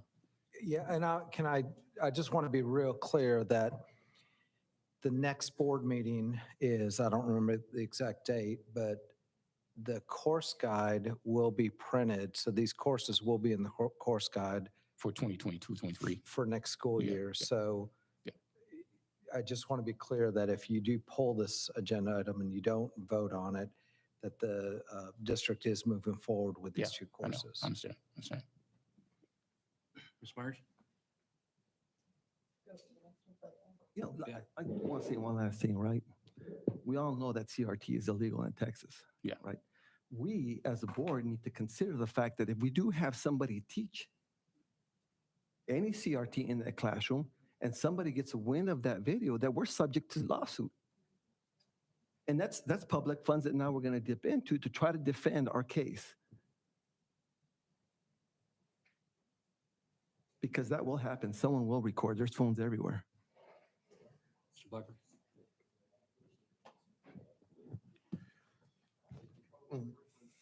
Just a couple points I'd like to make with in response to what some of the folks spoke about earlier. A couple of comments that Mr. English stated earlier. I understand the want for including other ethnicities and other groups. I'm half Native American. My wife is Indian. She's actually Indian from India, not U.S. As it goes right now, my history is told in extremely negative terms. Okay, so I understand the want for it. The problem being, as it is right now, and point blank, this is the only problem, is TEA and SBOE have not approved any other ethnic courses. Doesn't mean it's not going to happen in the future. If and when that happens, I would assume at that point in time, the board for Little Elm ISD would consider approving courses for those ethnicities. So having a multicultural study course is never going to happen until TEA and SBOE approve that. And we could be talking 10, 15, 20 years down the road. I'm not willing to wait that long. Thank you. Please, hold on. Second, as was stated explicitly in the last meeting, when we voted to move forward, this was for the approval for our administration and our curriculum department to start writing the curriculum. We were not, and Mr. Gallagher and our curriculum department stated explicitly, if we did not approve it, they would not write a curriculum. So to those folks that want a curriculum before we approve it, it's not going to happen. We're not going to spend thousands of man hours and tens of thousands of dollars writing a curriculum that has not been approved and would potentially not be approved. So our vote last time was for the curriculum department to start writing the curriculum. We knew when we had that vote, and it was explicitly stated, that this is going to be the gift that keeps on giving. It's going to come back to us several times. We knew that at the time. Once the curriculum is completed, We asked and we stated explicitly that that curriculum be presented to us. So at that point in time, we could review it and consider whether or not we wanted to move forward. We as a board were the ones that were going to have to make the decision to spend the money to write the curriculum. If the curriculum is something we don't agree with, we'll pull the plug. I promise you. We pull the course. We'll pull the course, we'll pull the plug. Even if it's in the course catalog, if we don't want it, we can take it out. Okay, that's what it comes down to. So the curriculum being presented before we vote on it, this was the vote 2 months ago, was simply to write the curriculum. That's what it was. I just want to make a small correction to Mr. English. We had our vote on July 19th. The governor signed the anti-CRT law into effect on June 15th. Okay. So actually a month beforehand, there was a law against CRT. So but the idea that CRT is going to be involved in this, again, is not a point. Well, they went back. Remember, they went back and they did it twice already. I understand. 2 sessions on it, so. I understand. Without getting a lot more into this, I've actually done a lot of looking and everything into this. I'll just leave it here for Mr. English to go and look himself. He stated in an email communication that I saw that he had with one of our constituents that he was very concerned. He did a lot of looking into the TEKS and a lot of concern about what is going to be on the reading list, what is not going to be on the reading list. Well, last night at about 11:15, I went and I looked on the TEA website for the TEKS. It's there. Yeah, it's there. Okay. And by 12 o'clock, I was asleep. But in that amount of time, I found the TEKS. Yep. And the TEKS on the TEA website states explicitly, this is in 2015 when it was written. Actually, this is for Mexican American Studies because TEA passed Mexican American Studies before they passed African American Studies. At that point in time, they stated a curriculum did not exist. There was no approved curricula at that point in time. However, Houston ISD was going to be offering this course in 2015-16, and they would adopt Houston ISD's curriculum and curricula list. It's on the form from 2015, including the reading list. And they also stated that Houston ISD was willing to share its curriculum and curricula list with any other district that wanted it. So within 20 minutes last night, I had the full curriculum and the approved reading list. Here's a funny thing about approved textbooks in the state of Texas. TEA and SBOE are the ones that approve textbooks. There's no law, no rule, no regulation anywhere that any district has to use those textbooks. We could have approved textbooks all day long. It depends on what our curriculum department and we as a board choose to use. So those wanting an approved textbooks list, it doesn't matter what's on an approved textbook list because we could use the items that we feel most represent our students. The only final question, this is a direct question for Mr. English. You pulled your motion, so this may not be valid, but when you bring this back up to have it removed from the course list in the future, I'm assuming, if it fails, what are we to expect then? 2 months later, 3 months later, 4 months later, you bring it back again and again and again until you win? No, As a board in the state of Texas, almost every single school board, any school board trustee, any school board member you go to, even the legislature, city council, anyone, the unspoken rule is that no matter what your opinion is, no matter the way you vote, once something passes, you stand together, hand in hand, lockstep, and you back the decision of the board. This is the first time I've been on this board that a sitting trustee has gone back and decided to question the board on a decision that was made 2 months earlier.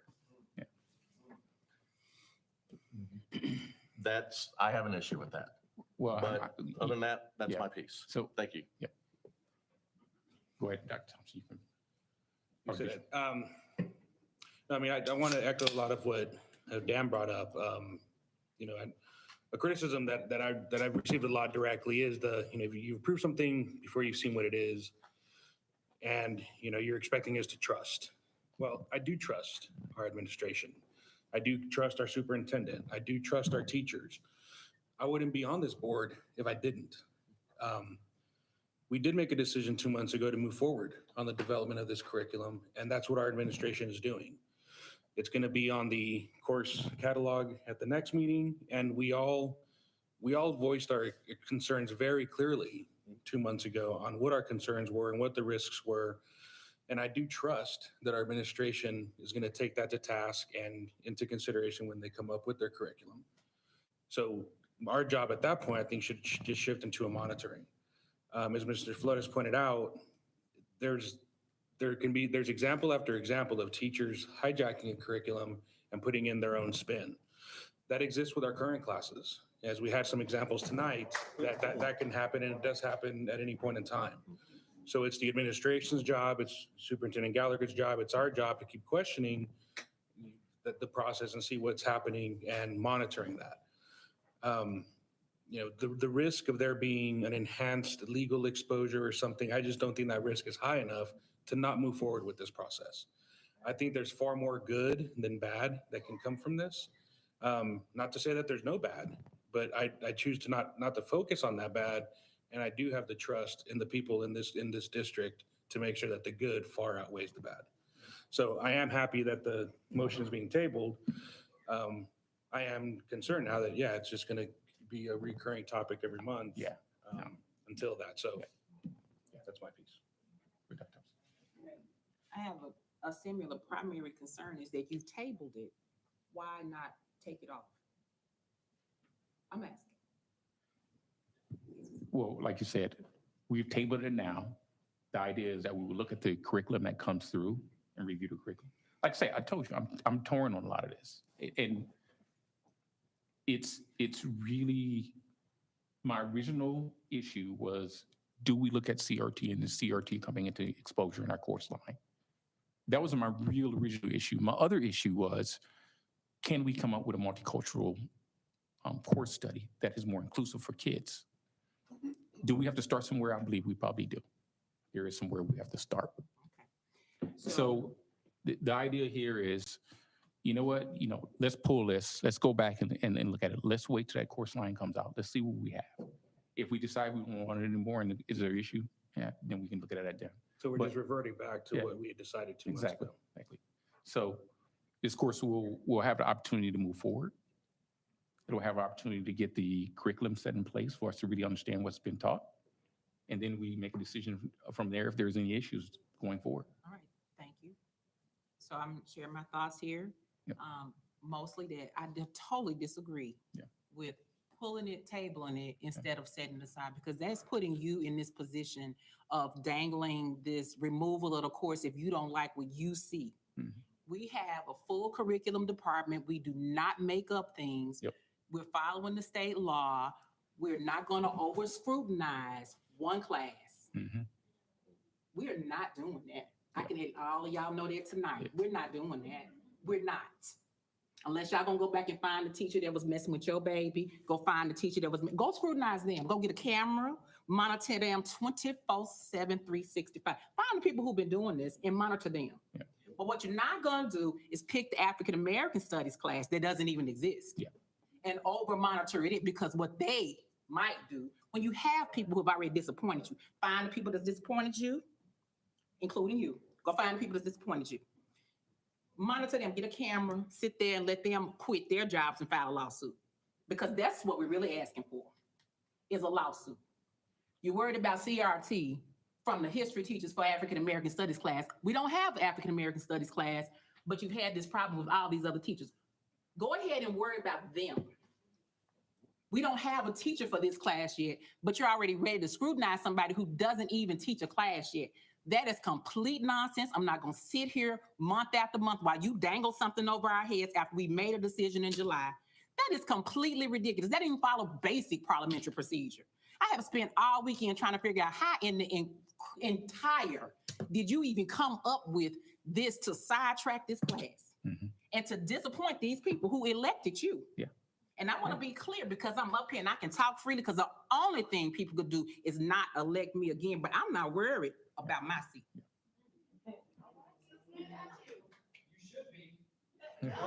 What you need to worry about is that you're talking while I'm talking. Quiet, please. Let her talk.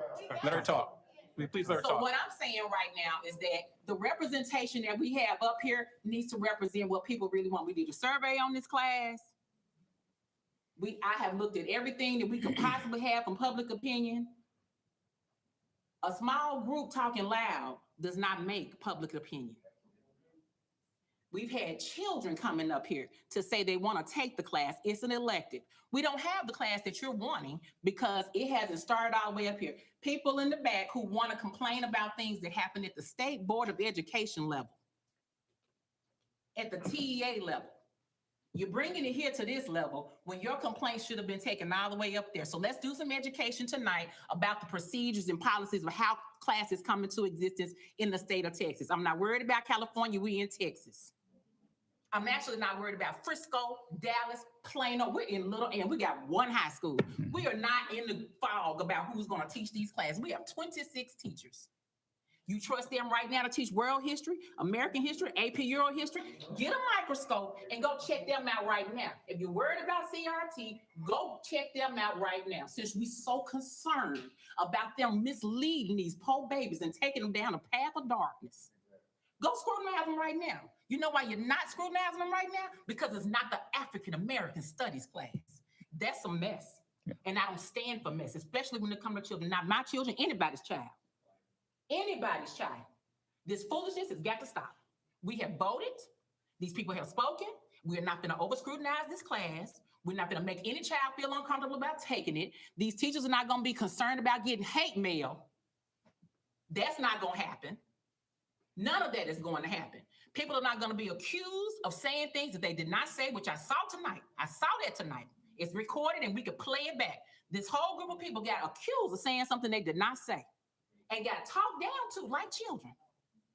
That has to stop. And some of that stops with bringing the African American Studies class into our classrooms. Because some of this is just straight up ignorance. Ignorance. I'm disappointed. I'm disappointed by my colleagues letting this foolishness go on. Because if this foolishness has been going on, what else have y'all been doing before I got here? Who are you talking to? Well, I am talking. Please let her talk. No need to engage. No need Please to let her engage. talk. There's no need. No need. If he continues, please have him escorted. Thank you. I have a position here to make decisions off of facts, off of data. There are no facts, there is no data to suggest that there's some wayward teacher waiting on the African American Studies class in the middle of their day to pop in and lead everybody astray. We got 26 teachers. Which one of them are y'all worried about doing this? Because if you have serious concerns, you need to go ahead and bring them in now. They need to meet with Ms. Brown right now. If you got 26 teachers and you trust none of them, then go ahead and deal with this right now while we're waiting on curriculum. If you got serious concerns, deal with it right now. I did a complete community update because you all did not. These people are completely misinformed. Completely misinformed. The truth is not being offered to anybody. So I went ahead and wrote up something to make sure people got facts and details and the actual understanding. These people walking around thinking that we could possibly teach CRT in the classroom. You had a college professor come up and explain to you that we literally don't provide that in K through 12. And it's against the law in Texas. It was against the law in the meeting that you brought up all the issues about CRT. So if you're misinformed, how can you inform others? That's part of our role as leaders. It's to inform people of the truth and the facts. And when we tell them that we're going to over-scrutinize this class, we send a horrible message. We cast doubt on this class. We've approved it. We need to support our teachers, support our director of curriculum, support our students, and move on. If we're not going to do that, then we need to go to AP history and all the rest of these classes, the English teacher, the kindergarten teacher, and sit there and scrutinize them the same way y'all want to scrutinize this class. If we're not going to do it for one and all, then we do it for none. This is ridiculous. I'm disappointed in the leadership for letting this go on. How did we even get here tonight? These people are here because they're concerned and trying to push us to do the right thing. Why do we literally need a room full of people to do the right thing? I know the right thing to do. I would expect that we would not have to have an hour and a half on this topic in July. A whole room full of people. And I understand that people need to share their concerns, but the reason they're sharing their concerns is because they're misinformed in the first place. Demand the curriculum before we would ever have it available, not just for the African American Studies class. That's just how it goes. This is not something special. The way it goes is the way we're doing it now. Nobody's hiding information. Nobody's failing to be transparent. Nobody has a secret drawer full of things to teach kids that they're going to pull out during the African American Studies class. So we're not going to treat our teachers like they are mysteries to us. We know who these teachers are. We have hired them. We trust them. So then we're going to let them do their jobs like we're letting them do the job every day. So when is the monitoring going to start? When are you going to stop doing this? You have to stop. These people specifically, and I'm going to be transparent because I can sit up here. I'm not worried again about being reelected. I'm sure this seat is mine. I might sit down on that end, on this end, because you know y'all move our names around and stuff. But so far I sit right here, probably because I need to be close to you. Let the Lord touch and agree. Some of these people voted for you because they didn't think you would do what you did. They didn't expect that at all. And that's not right. And today I wrote my words down, intention and integrity. I operate off that. I don't promise things that I'm not 100% sure I cannot deliver.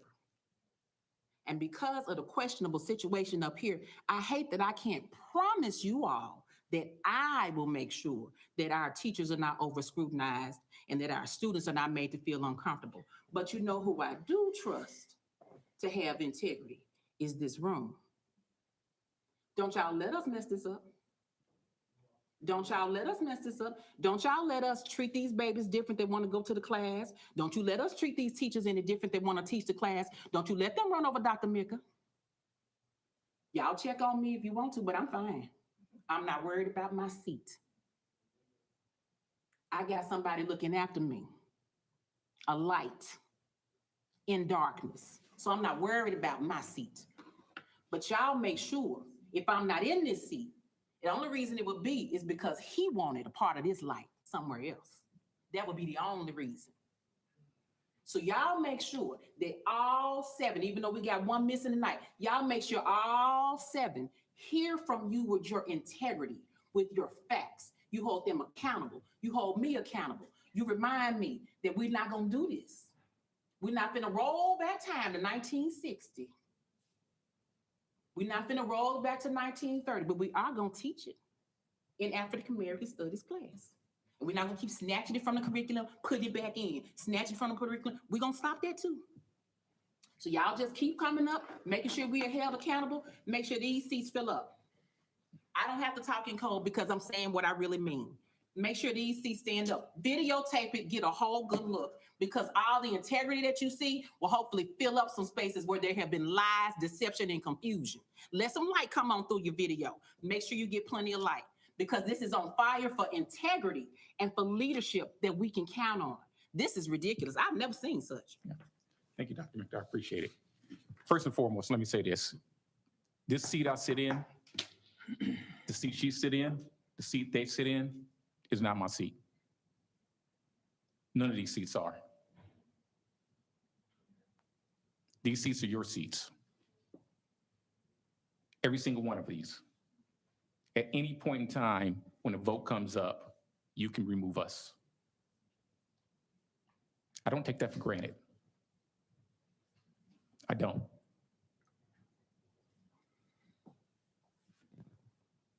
I joined this board 10 years ago because of issues that were rising in that district. There were serious issues, financial issues that were going on, teacher issues, retention issues, and God knows whatever else. When I joined this board, we were dag near a D district, now we're a B district. We have things going on in this district that no other districts have going on. We built 2 middle schools. We expanded to high school. So one of the things that happened to the seat, I do have a right to say, you know what, I don't agree with that. I have that right. Whether somebody doesn't like it or not, I do have that right. I have the right to actually change my mind too by listening to people in the community. We didn't have this many people come in the community when we spoke last time.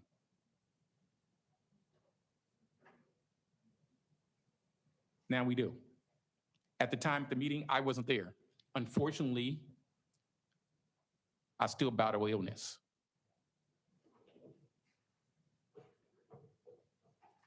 So this is something not only saying is important to me, but it comes up. And when I see or think or even incline the idea of potential racism or potential issues coming in our class, I will stop. Because I don't want it to happen to any of our children. It's important to me. And Dr. Thompson is actually right. There are some procedural things that we probably shouldn't do. But I voted last time, then I approved it, and now it is here again.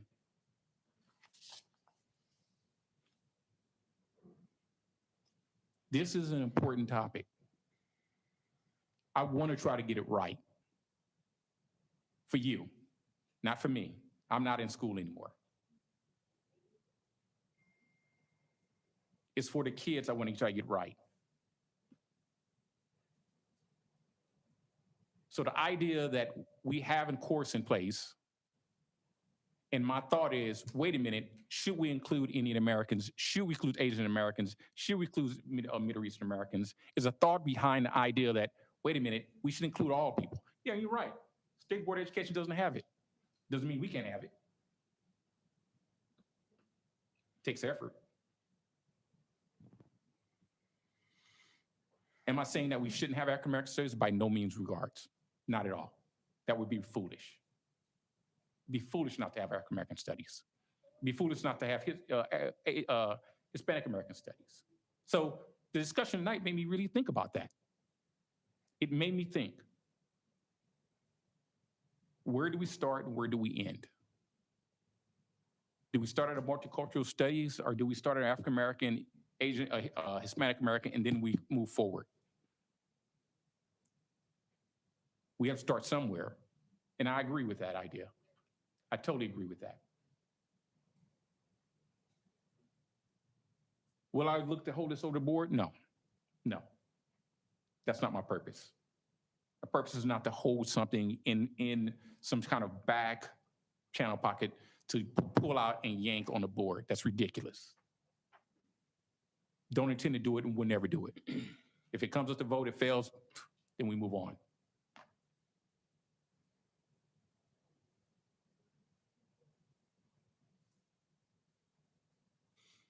So this is hugely important to me. It's hugely important to the board. And I don't think any of these board members here don't desire our students to learn. I just don't believe that. I think they just have, like many people, concerns. We do. It's a concern. And I voice my concern. I say, hey, wait a minute, what about this? Have you thought about that? Should we consider this or consider that? And yes, to your point, our teachers, should we be scrutinized teachers? Those courses are already in place. Don't know if we need to scrutinize those now since they're already there. Do we need to go back and pull those? Well, they're already there. Why do we need to pull them now?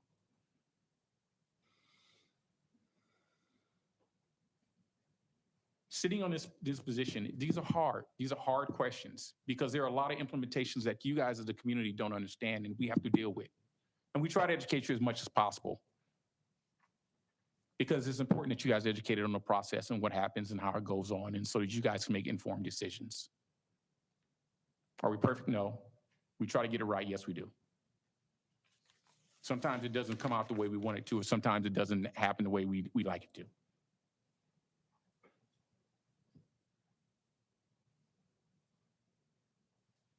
So I'd say this pull this course. We've already talked about it. If we didn't like what was in the course curriculum, we would pull the course at that time, or we could do something else. I want an African-American, Hispanic course, Asian course, Middle Eastern course, et cetera, in this community. I think it's important. I think it's important to the community. So that's why I'm requesting that we pull it. We pull this request.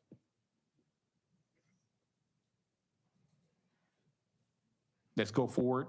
Let's see what the district provides for us and can report back to you. Because you deserve to know.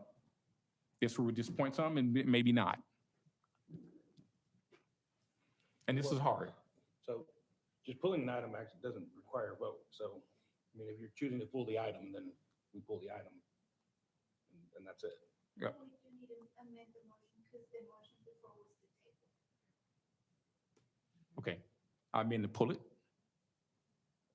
So it won't be tabled, but I will be monitoring very closely. You're withdrawing the motion. You are drawing motion, yeah. Well, we had a first and a second to table. So we need to have, I make a motion to reverse the tabling and to go forward with De Leon's suggestion of withdrawing the motion. Yeah. And like I say. And there would this- need to be a second on that. Second. Yeah. Second. This is hard. This is really, really hard. Because I hear everybody here.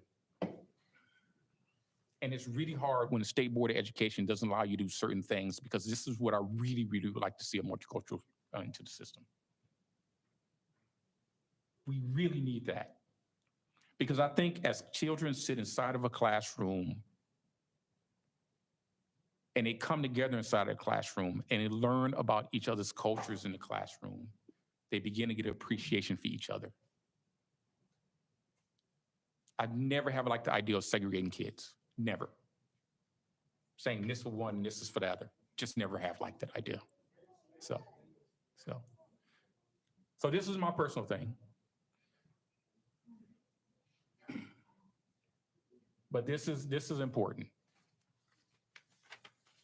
Okay. So I hear the community, hear the voice. Let's continue to move forward. Okay. All right. Thank you, Mr. English. I'd like to propose just a break as well, another break, just to kind of stretch legs. And breathe. Sorry. Oh, we need to have a vote. Yeah,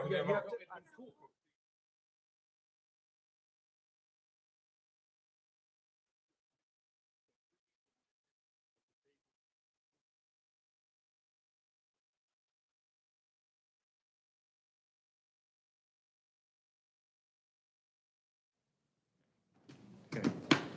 4-2, the motion passes. All right, again, I think everyone just needs to take a breath and stretch their legs. Yeah. Before we move on to some less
So back in session at 9:47.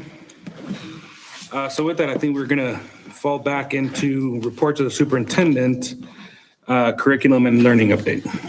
All right, President Montemayor, board members, at this time, I'd like to ask Dr. Cindy Mecca to the podium for a quick update.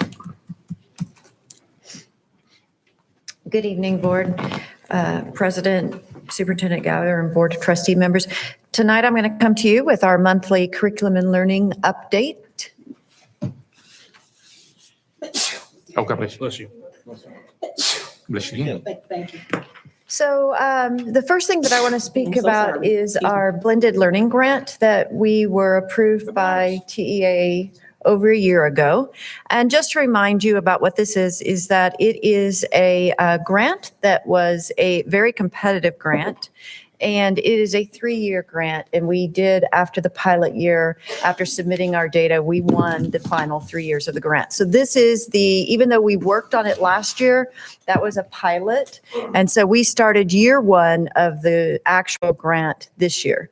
And so we have kinder, 3rd, and 6th grade teachers learning and doing professional learning about blended learning in the area of mathematics. Next year, we'll add 1st, 4th, and 7th, and then in year 3, we will add 2nd, 5th, and 8th grade.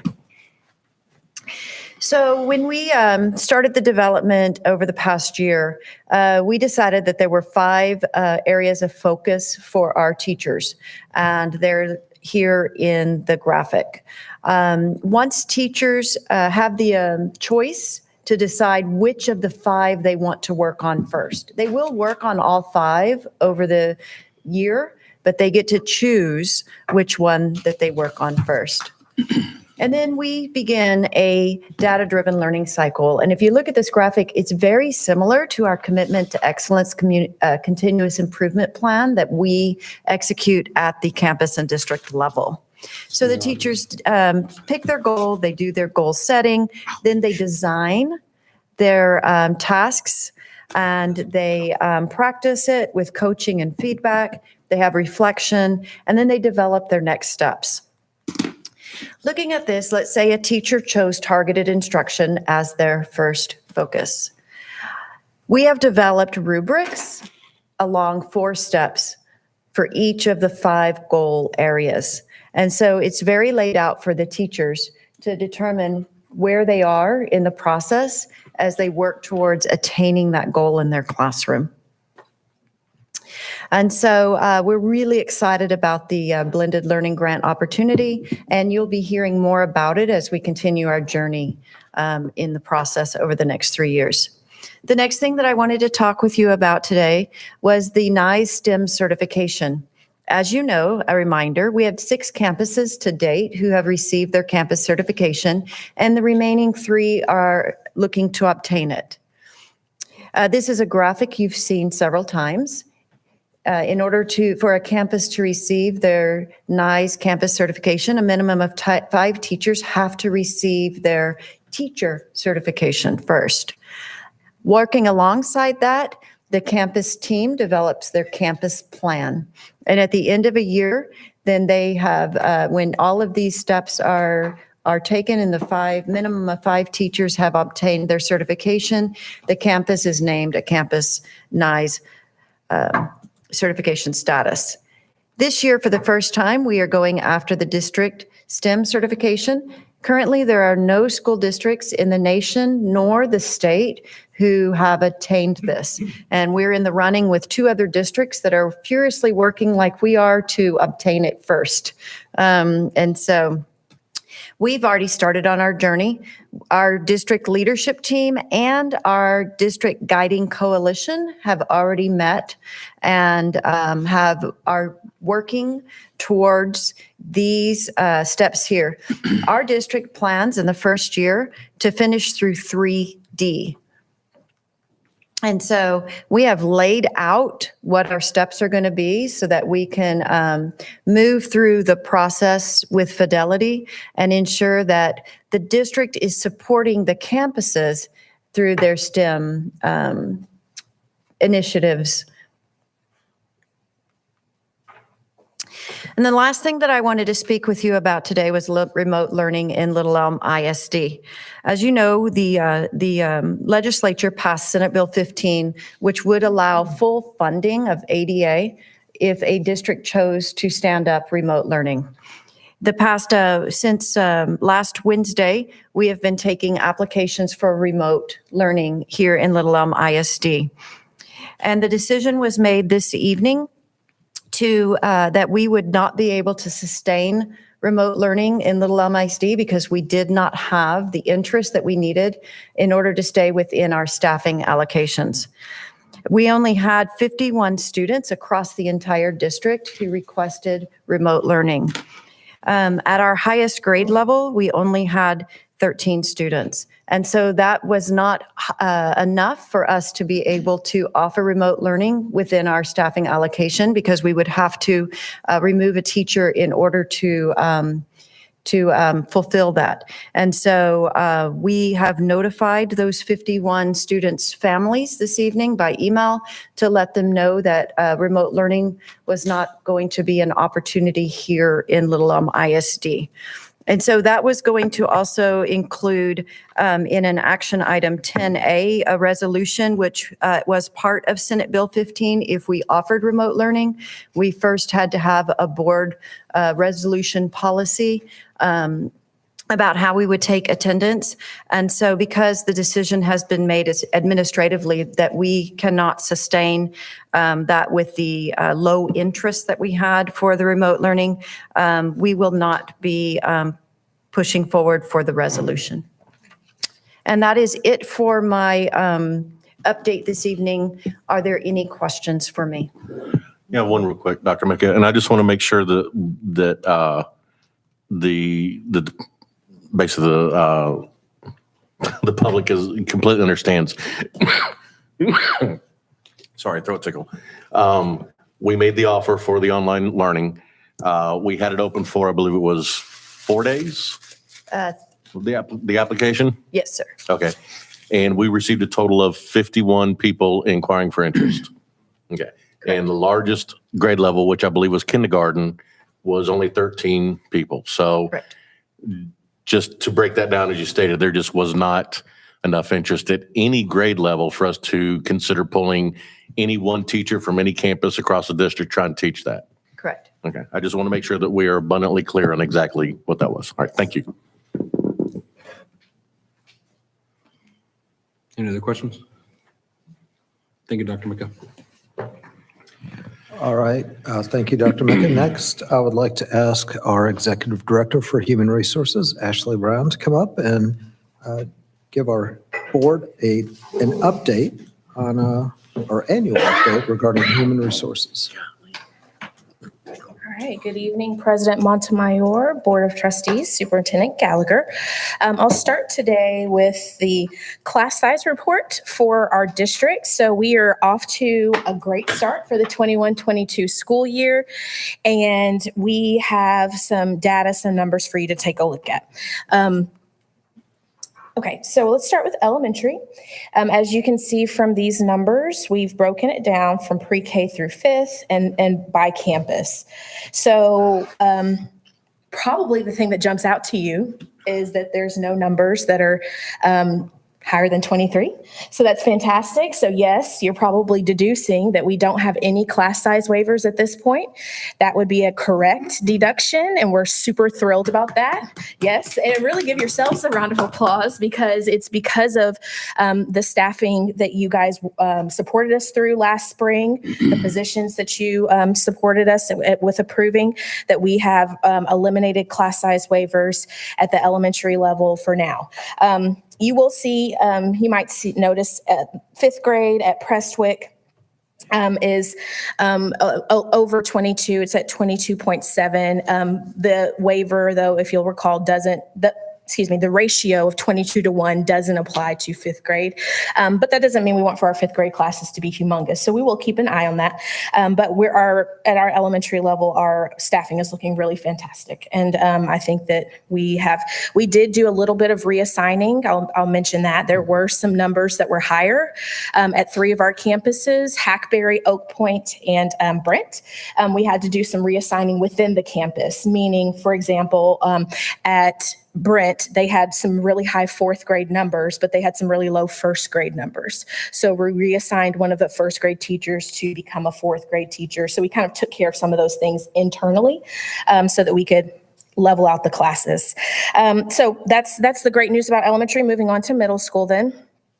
With middle school, we have several of our 2 campuses. We've divided it up into content areas, and you'll see the first couple of columns are the average class sizes for each of our middle schools, then the sections, the number of sections for each of those content areas, and then like the lowest enrolled class and the highest enrolled class in each of those content areas. So when you look at secondary, you're really you aim for like about a 26-to-1 ratio. And so we're hitting at that or under that. The only one that's a little high is the history at Strike. And so we'll continue to keep an eye on that. But a lot of that high number at Strike or higher number at Strike history has to do with, you'll see a couple of columns over that they have fewer sections of history. And that has a lot to do with coaching and coaching assignments. So all in all, I think that our middle school staffing looks really fantastic. Just as an FYI, Walker's current enrollment is 944 students and Strike's current enrollment is 1,012 students. Then moving on to the high school, which their current enrollment is 2,513 students. So the high school has really got a large number of kids, which is good. But look at our class size ratios there across the content areas.